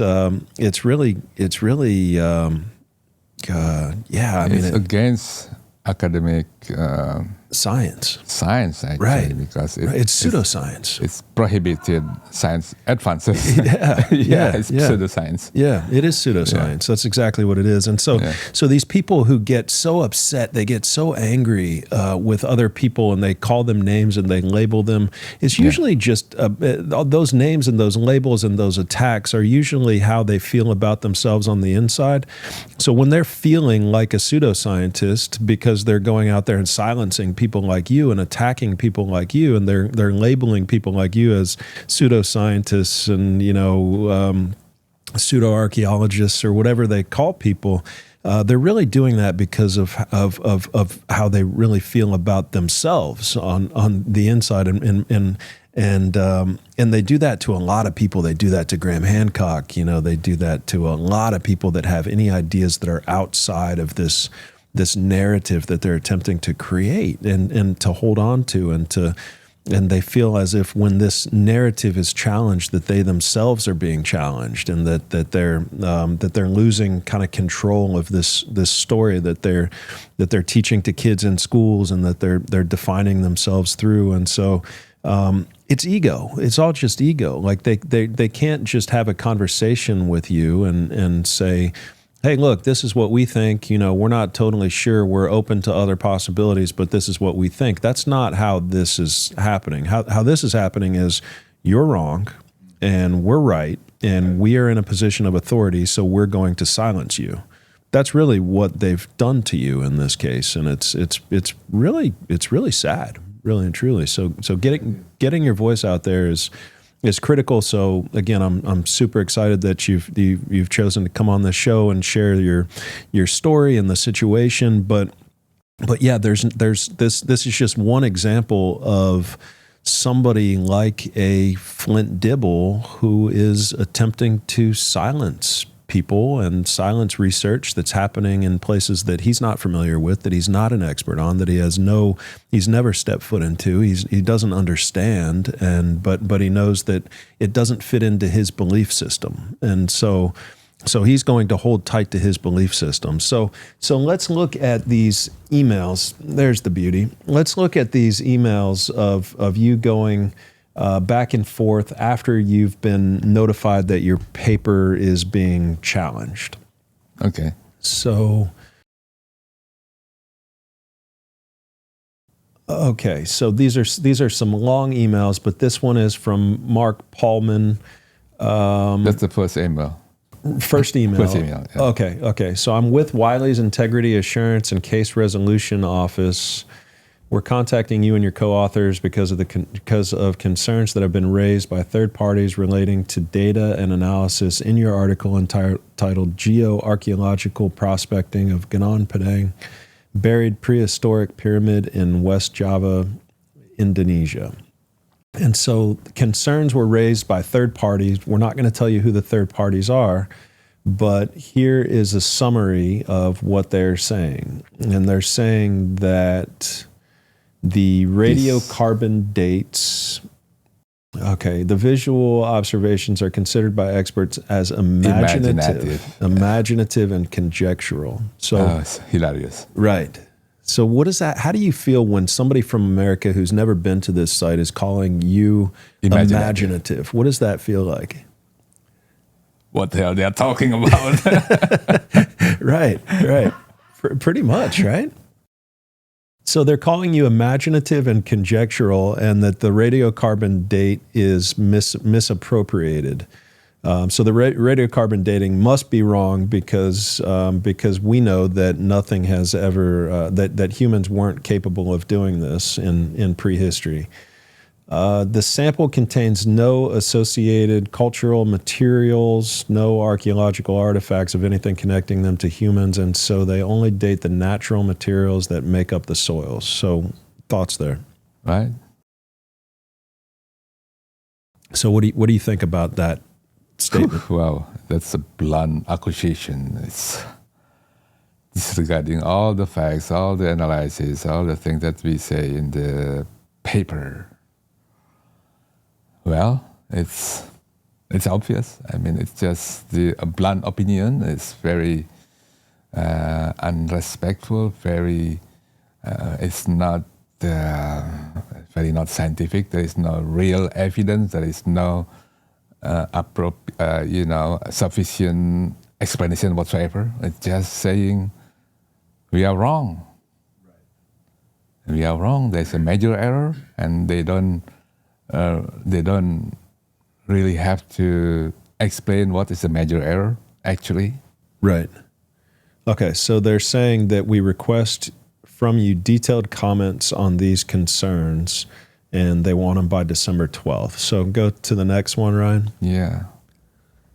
So you are so polite to this man in all of your interactions, so I applaud you for keeping your cool and your temperament and all of that, and being super cordial. The academic community has to be that way. Yeah, for sure. That you're going to want to be respectful to this person. It's not his fault he's being taken advantage of. And nothing personal. Manipulated, right. So I hope this finds you well. Thank you for reaching out to us. And then you kind of go through and explain your perspective. In light of this, we kindly inquire whether this case might be categorized as post-publication critique or a scientific disagreement rather than an issue of ethical misconduct in publication. So they didn't find any ethical. They didn't find nothing ethical, obviously. No. So it's just a disagreement on the conclusion, on the data, the conclusion, right? Evidence. On the evidence, right? And so it continues. there's no evidence of ethical misconduct, right? There is a major error, and the scientific reasons was provided. And so the major error they're saying is the carbon dating, and that No, it's like there's no scientific reason. It's just opinion. right, and that it's just imaginative conjecture. So that's the major error, is that you're imagining that this is. There's some other explanation, but it's still an opinion without evidence. It's just saying that our carbon date's wrong because it's not related to the human activity stuff. And the other comments that saying our carbon date could be like a random remains from the bioorganism and stuff, but the statement is just really limited. There is no evidence, there's no data, and it's just like they don't read our papers. Right, they didn't read it. It seems like it's just saying what their opinion. Right, that's it. Right. Yeah, So you come back and you say, through meticulous surface exposure analysis, trenching, core drilling, and geophysical surveys, we unveiled a multi-layer structure atop an ancient volcanic hill. Features such as the orientation and arrangement of columnar rocks strongly suggest deliberate human intervention in constructing these layers, distinct from the natural geological formations. And you're a geologist looking at this. While acknowledging the concerns raised, we believe they may lack a comprehensive understanding of our detailed evidence analysis, and interpretations. Our aim is to provide a more accessible explanation for non-specialists to grasp our findings. So basically, these guys aren't experts. Yes, we do provide more figures and explanation. Right, yeah. If there was a, say, geologist or someone who had maybe seen a site like this before or worked in a site like this before, then maybe they could be considered an expert. But these guys are just flat out trying to control a narrative from the United States. And then where do we go to? Confirming the receipt of your email will forward to the editors and investigators on the case. You say thank you. They write you back and said, please address these key issues that I have summarized from the statements. The visual observations are considered by experts as telling us as again imaginative and again, without explanation. Right. So he went back to them and asked them to really just give me bullet points. Just make this really easy. Help me understand this. And he's like, and so they came back to him and he copy and pasted this from them.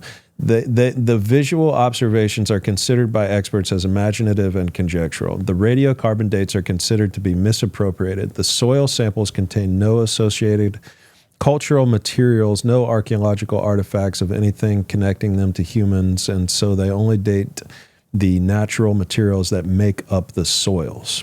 So that's their whole argument. Is there a page 2? Is there a point 4? Yeah. The dates may not even accurately date the soils, which are notoriously difficult to date. Okay. So they clearly have a narrative that humans weren't capable of this or weren't doing this anywhere, even though humans have been here for hundreds of thousands of years, as intelligent as we are today.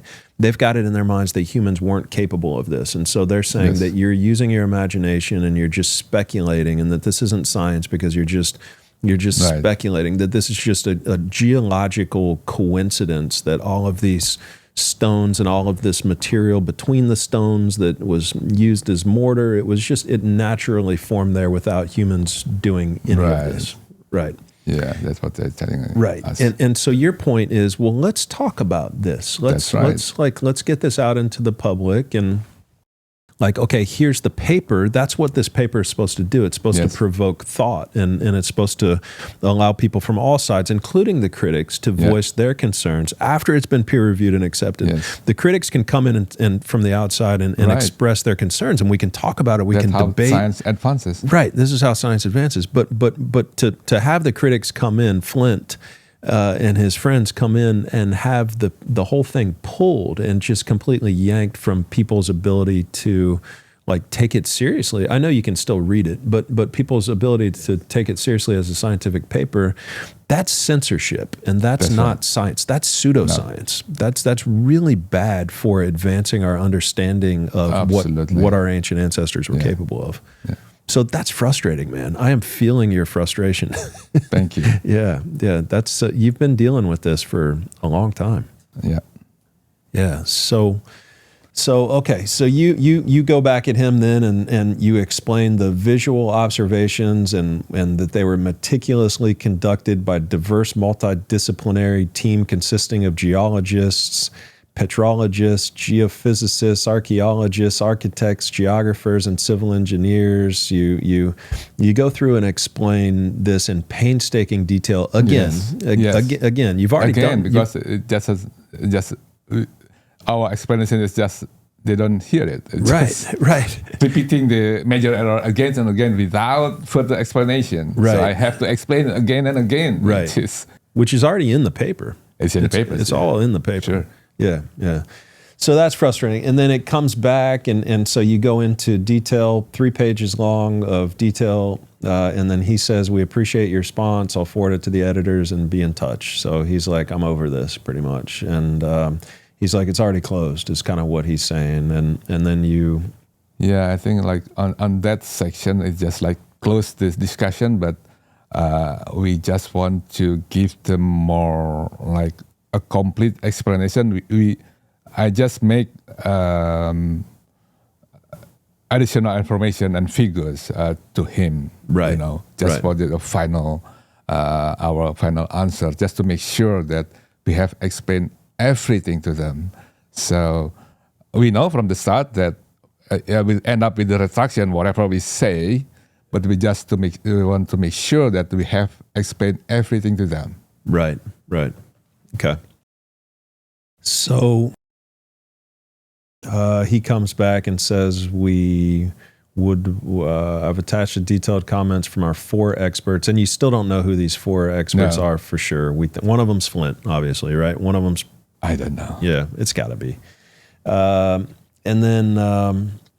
then what is this? You're coming back with a final response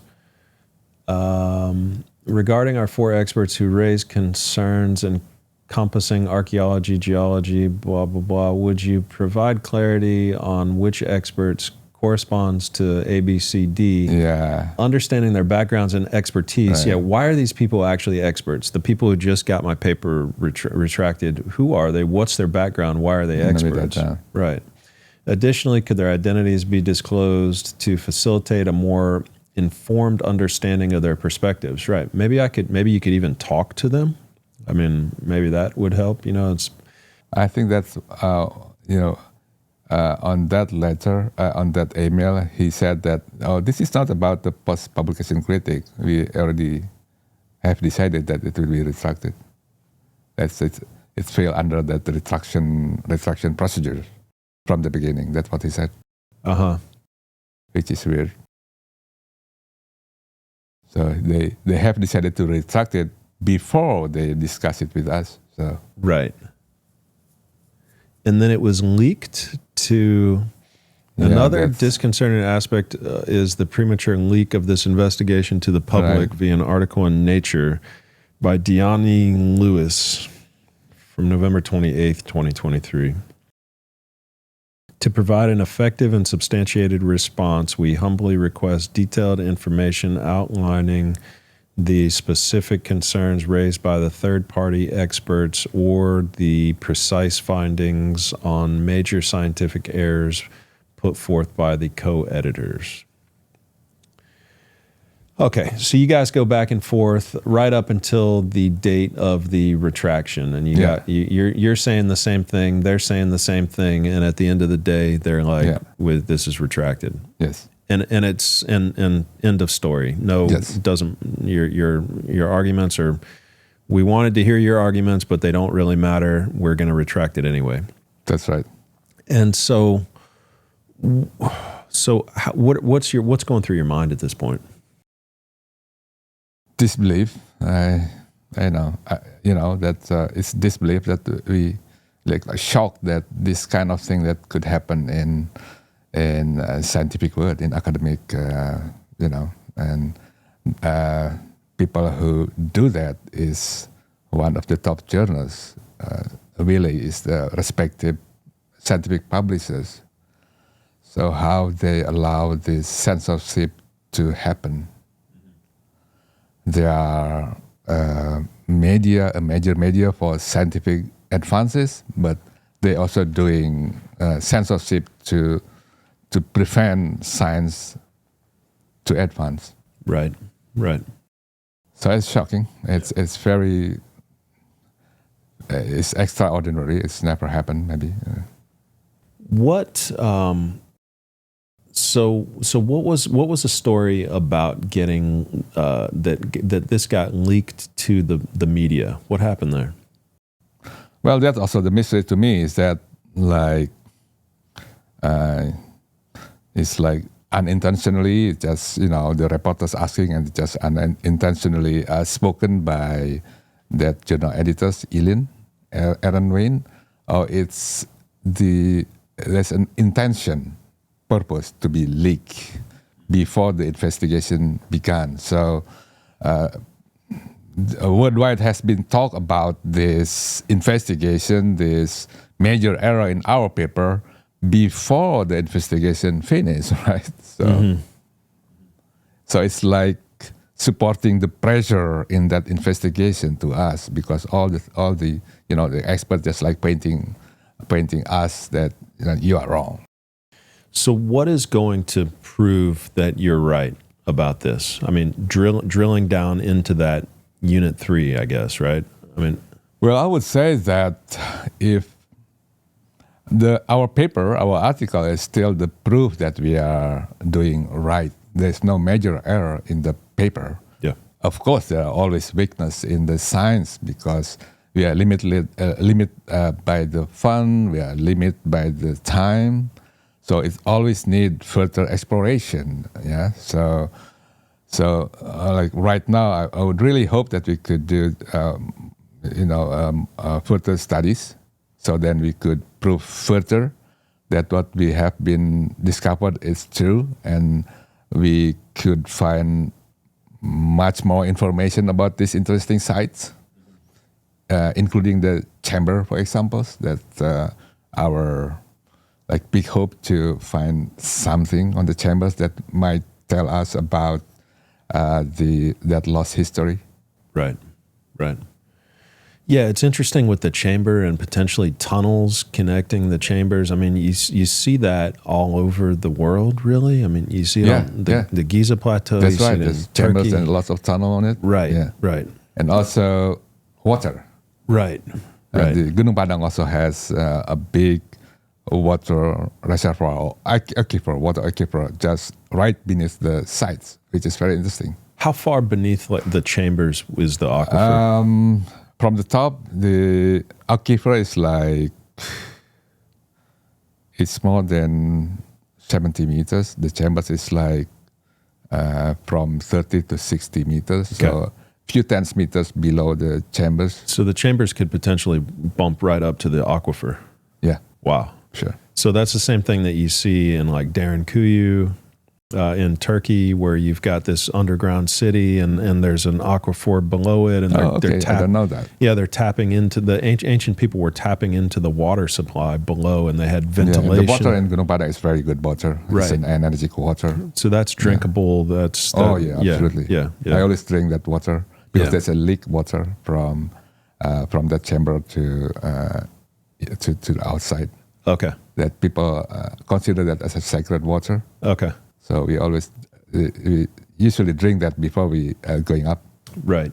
Yeah, there's Derinkuyu. But so people could have been living here and using this and drinking this water and making this place home for tens of thousands of years, potentially.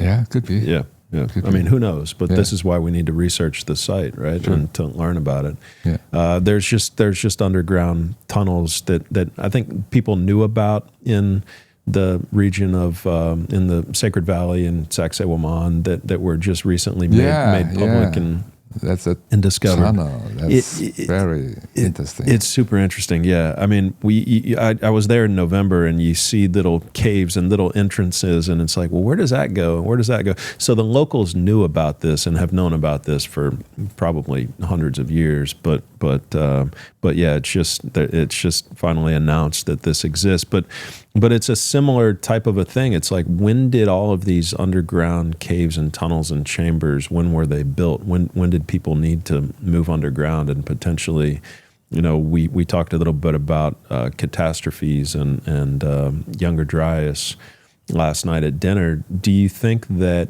potentially that some of this underground stuff could have been built in response to catastrophes and above ground conditions being suboptimal? Yeah, that's very good answer. It's very important question actually. That underground chamber, if we look at that like physically on the site, it's like belong to the Unit 3 or older. Unit 3 is like 16,000 or older. That means the chambers is already there on the Ice Age before the Younger Dryas. So it has been existed before the Younger Dryas, the chambers.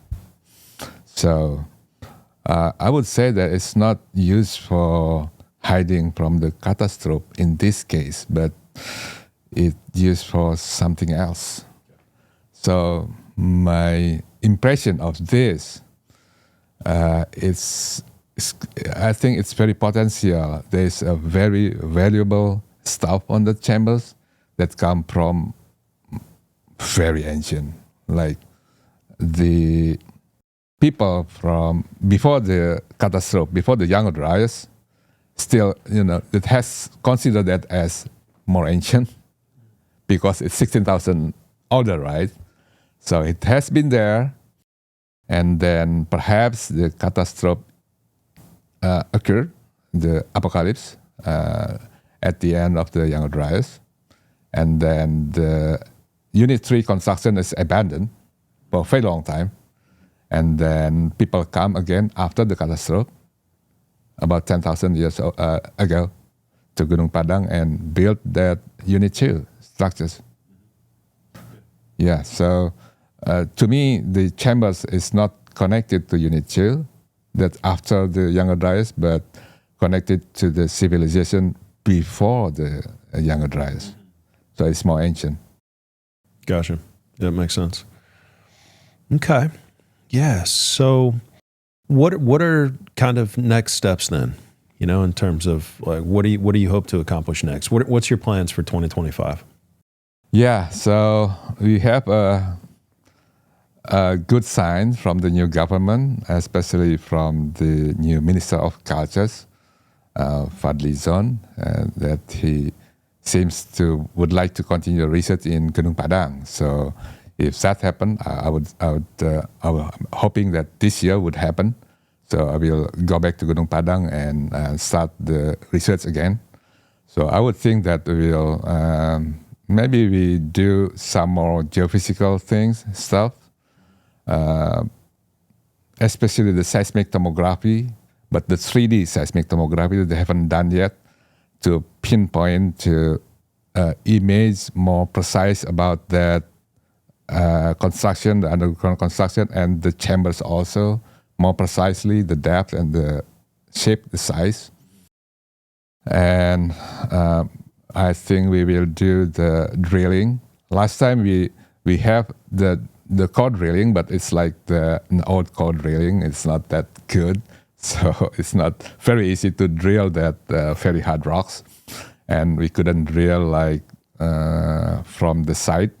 The drilling from the site, it need very good drilling. So in the future, I'm hoping that we could have a good drilling equipment to drill right into the chamber and to see what's in it. And then the next step, I think we have to do the very comprehensive excavation, the archaeological excavation from all of the sites. So to explore the Unit 2 and Unit 3. So we will have a complete understanding of the structures, because we know lots of things, but we also don't know lots of things about the Unit 2 and Unit 3. So we really have to study further about the structures and also the ages, because if we have more excavation, that means we will have a chance to get a better samples to be dated. Maybe not just radiocarbon dating, but also other carbon dating method, other dating method like OSL or cosmogenic dating. What would it take to get your? Do you have a legal argument to get your paper reinstated? Yeah, I think if we do the further studies on that, and we could prove it's right, and we have another publication papers that showing it's really the man-made structures, then I think there's no alternative. The journal has to reinstate the paper to take the retraction, I would say. So what's stopping you from going a legal route in order to get the paper reinstated? Oh yeah. That's also we think also about that. But if we would like to do legal procedures with the journal, then we need a lawyer, and we need money. We don't have money. Okay. So would it be a lawyer in Indonesia? Maybe, but the lawyer needs to understand about the international law and need to understand also about this publishing stuff. Yeah. We have to have a good lawyer with a good understanding of the international law and the publishing stuff. Okay. Yeah.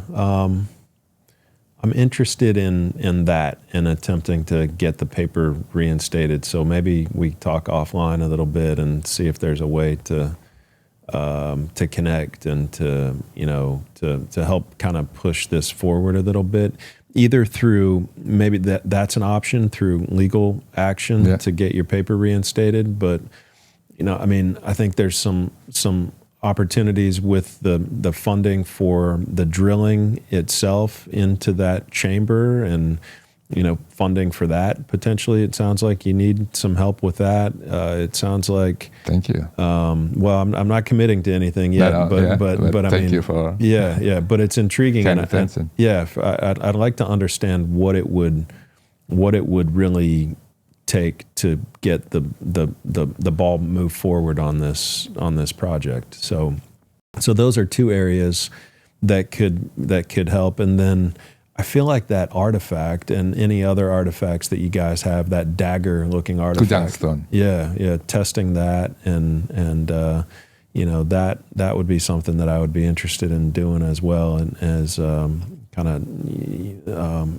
figuring out ways to date that, to see if that is natural, or to see what it is, to see if it's man-made, and to see what it was potentially used for. So those would be three areas that I'd personally be interested in kind of connecting with you on after the show, once things settle down a little bit, and seeing if there's anything that could be done there to help. Okay, thank you. Yeah, for sure. Okay, yeah. I mean, what did we miss? This is, I guess just to recap. I mean, you studied this site. You're an expert on this site. You're an expert. You've hired. You're working with a ton of experts. You put out an opinion. The opinion was accepted. It was published. It was peer reviewed.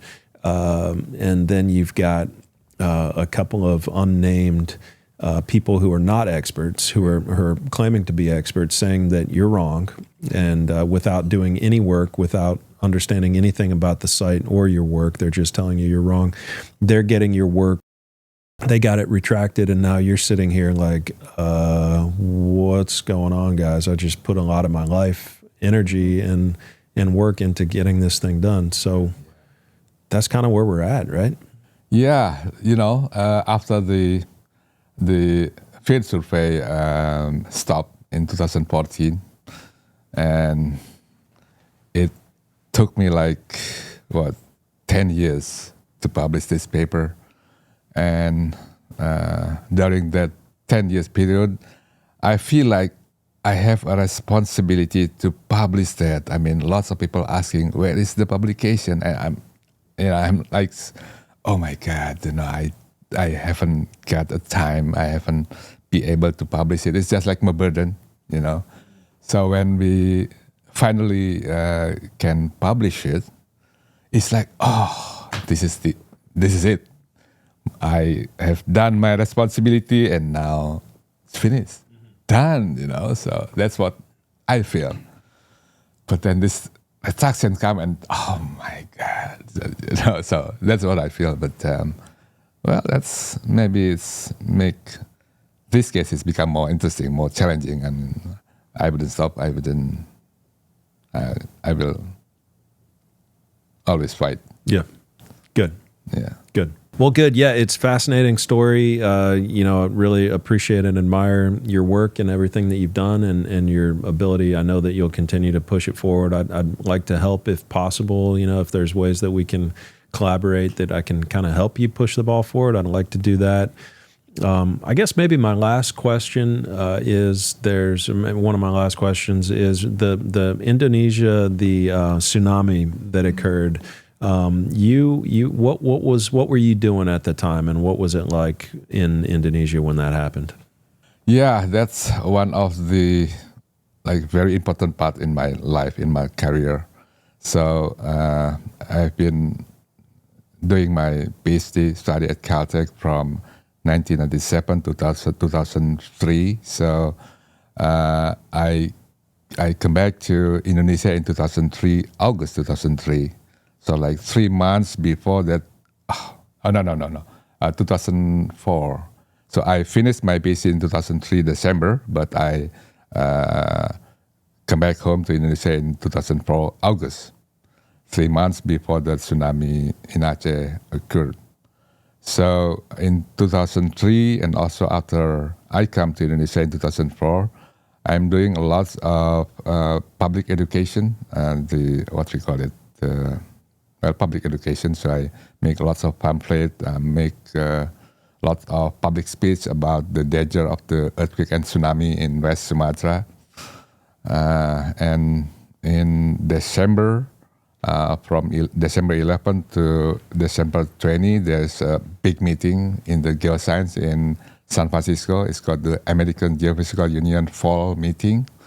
So on that meeting, we presented our research on the megatrust, we call it, the subduction earthquake in West Sumatra, and about the potential tsunami earthquake. And I came back to Indonesia in December 24 at that time, and in December 24 and in December 26, I go to my office and sit in my office and would like to start my work again. And then suddenly my friend knocking my door in the office and then yelled to me, "Hey, Danny, do you know there's a big tsunami happened in North Sumatra?" I said, "What? Big tsunami? What magnitude?" "Oh, they said in the news it's like magnitude 8. I mean, I shocked. Oh my God, it's really happened, So, and 1 hour later, it's not magnitude 8, but it's magnitude 9.1. So it's a big one. So I'm just shocked that I'm telling people that tsunami will happen, and it happened, So from that time, I'm become interviewed by lots of reporters, lots of television, and talking about tsunami, and that's I start my career in the earthquake and tsunami science in Indonesia. Until now, I'm still doing my research in earthquake and tsunami still, but. Beside that, I also starting this geological research, because I think in the earthquake and tsunami I have educate some people. My PhD student now has become a scientist earthquake and tsunami also in Indonesia, and they continue my research there in earthquake and tsunami. But still, I still have to be included on that research. But I would like to be more focused on this ancient heritage in the future. Maybe in 3 or 5 years, I would like to be refocusing my research on this geoarchaeology, which I think is also very important. It's very interesting. It become my passion to develop this research in Indonesia and worldwide. Because I think in worldwide also, this the method that we apply to Gunung Padang is still, it's still not familiar. It's still not conducted. And I think it's will be very important to conduct similar methods to other big sites in worldwide. Yeah. What else? Did we miss anything for today? Yeah, maybe one thing but it's very, maybe a bit taboo to say. But we haven't talked about the Atlantis, right? Okay, yep. We call it taboo because Atlantis is considered like a myth, like unreal in the academic words. Stephen Oppenheimer is a genetic expert from UK, Oxford. He's been doctors in Indonesia for tens of years in Papua and then in Kalimantan. But then he very interested in Indonesian cultures, which has lots of variety. I mean, it's very rich in cultures. It's richer than other South Asia countries. That's what he thinks. So he thinks that the Indonesia should be a center of the culture, something like that. So that motivated him to be applying his genetic scientist to the DNA research for the ancient heritage, and his publishing the book is called The Eden in the East. So that is about Sundaland in the Ice Age, showing that there is the civilization in the Ice Age in the Sundaland already. The sailing technology is started in Sundaland worldwide, like before 15,000. It's already sail technology. That's what the conclusion of the Stephen Oppenheimer's. I met him in Jakarta when he visited Indonesia, and I asked him jokingly, "Hey Stephen, I read your books. You think that Sundaland is like the Eden in the East in the Ice Age, but you never mentioned about Atlantis, even one word. Why is that? You believe in it?" I said, "Yeah, I do, but I couldn't say that." Why? Well, my colleagues will throw me stones if I say the Atlantis. Yeah, but yeah. So if we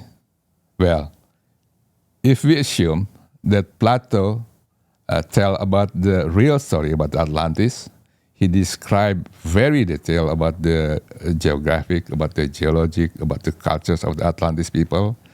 And if we compare that to Sundaland on the Ice Age, it's just like very similar. There's nothing different. It's like match, So I would say that Sundaland fit the description of the Atlantis description in the Plato manuscript, Timaeus and Critias. It's just that. No interpretation. It's just that. If you read the manuscript and you compare to Sundaland, it fits. So that means I don't say that Atlantis in Indonesia, but I could say that Sundaland, it's very one of the ideal places in the world for exploring the Atlantis. Yeah, it's interesting. I mean, I feel like people get a little bit stuck on the concept of one city, or like Atlantis, or, humans have been here for hundreds of thousands of years. Right. I mean, 300,000 years is probably the minimum at this point, and stuff just keeps Yes. getting older. But I mean, we could have been here for a million years or more. Yeah. And so focusing on one city or even one civilization is probably, we're probably agree with missing you. the big picture. Yeah, we are not looking for. We are talking about Atlantis. We are not looking for like Ethiopia, but we are looking, exploring the lost civilization, Right. our past. Right. So at any single And year, there's one interesting about Atlantis. In Sudanese language, Atlantis, it means the lost land because of submerged in the water. Atlantis in Sudanese word. So it means that, and I'm saying that the Atlantis is not, it may not be the real name of the kingdom. It's just the words that spoken by what in the Egypt and then in Greek. right. But it might not be the real name of Yeah. Yeah, the for kingdom. sure. Yeah. Yeah, I mean there would have been multiple cities. There would have been probably multiple chances for humans to Just like now. to Just like civilize. now. Right, Yeah, right, yeah. exactly. Yeah. So when did that happen, and how many times throughout the last million years did that happen where people had enough good weather and enough resources to come together as a group and to communicate across people and across land and to sail and to be connected? You know, I mean, it's probably happened a lot more than just, you know, one time with an Atlantis. It's probably happened, you know, dozens of times over the last million years or more. Yeah. So, yeah, it's interesting to think about and to go down that rabbit hole. And certainly when you look at Indonesia and you look at where it is on the equator and when you look at where the sea level would have been for the last million years, I mean, you're talking about prime real estate. And then you've got Gunung Padang that is right overlooking a beautiful lake that's in the middle of this area that was above water. It's like the perfect real estate for humans to occupy and just be in just the most incredible, tranquil, beautiful place on earth. And so of course people were there. Of course they were building stuff. And to say that we know for a fact, even though we've never been there, we've never looked at the site, we've never dug there. We don't even know how to spell Indonesia, but yet we guarantee you that that this was not made by humans. I mean, it's the ego involved in that, and just the blind belief that's involved in their version of reality that doesn't include humans doing anything prior to 2,500 years ago is it's repulsive. It's really sad and sick that they would take an opportunity to silence and to retract, to effectively eliminate an incredible amount of evidence, an incredible body of work is pretty sick. It's pretty sick. So. That's why I was so excited to get you into town to talk about this and to figure out to really dive into this. Yeah, it's good to have an opportunity to speak to people around the world about this stuff, about this very interesting stuff. I mean, I think more people now realize that our history, our human history, is far more interesting than we thought before. Full of mystery, full of exciting. I mean, every time we discuss about these things, about this ancient world, it's like taking all of my, my thought, my feeling. It's like attracted to it. It's funny though when there's a colleague of mine who say to me that, when you discuss about the earthquake and tsunami, and your face is like, well, it's like flat, there's nothing. But when we say, and when you talk about this ancient stuff, Gunung Padang, and I saw your face like, it's like, and that is probably like representing myself, and I'm always excited to talk about this stuff because it's really exciting. It is. Yeah, for sure. Yeah, and it needs to be explored. Yes. It needs to be talked about. It needs to be explored if we're ever going to make any progress on understanding our ancient history. Yes. Yeah. So good for you for doing it. Keep doing it. Keep fighting. Keep I will. Yeah, good for you. No, it's good, important work that you're doing, and if there's not people out there like you that are exploring things with an open mind, and it's one thing to explore things when you already know the answer. You're exploring things. If you think that you already know the answer and your mind is not open, your mind is closed based on your beliefs, then you're just going to find evidence to support what you already believe. And that's what's happening with these people that are debunking and detracting from your work. But you're going in and you're talking about possibilities with an open mind and reporting scientifically on what it is that you're seeing and studying and analyzing with other scientists. So again, it's great work, and I can't wait to hear more about it at the Cosmic Summit and to hear more, to see where this goes. And if I can be any help in this process to push your work forward and to hopefully learn something about our history, then let's connect and let's figure it out. So, any other thoughts before we wrap up? I think that's all. Okay. Thank you, Matt. Very welcome. Yeah, thank you. Thanks for coming on the show, and thanks for traveling across the world to come see me and to come talk about this. It's a big deal, so I appreciate your effort very much. Thank you. Good. All right. Thank you, Ryan. We're done, man.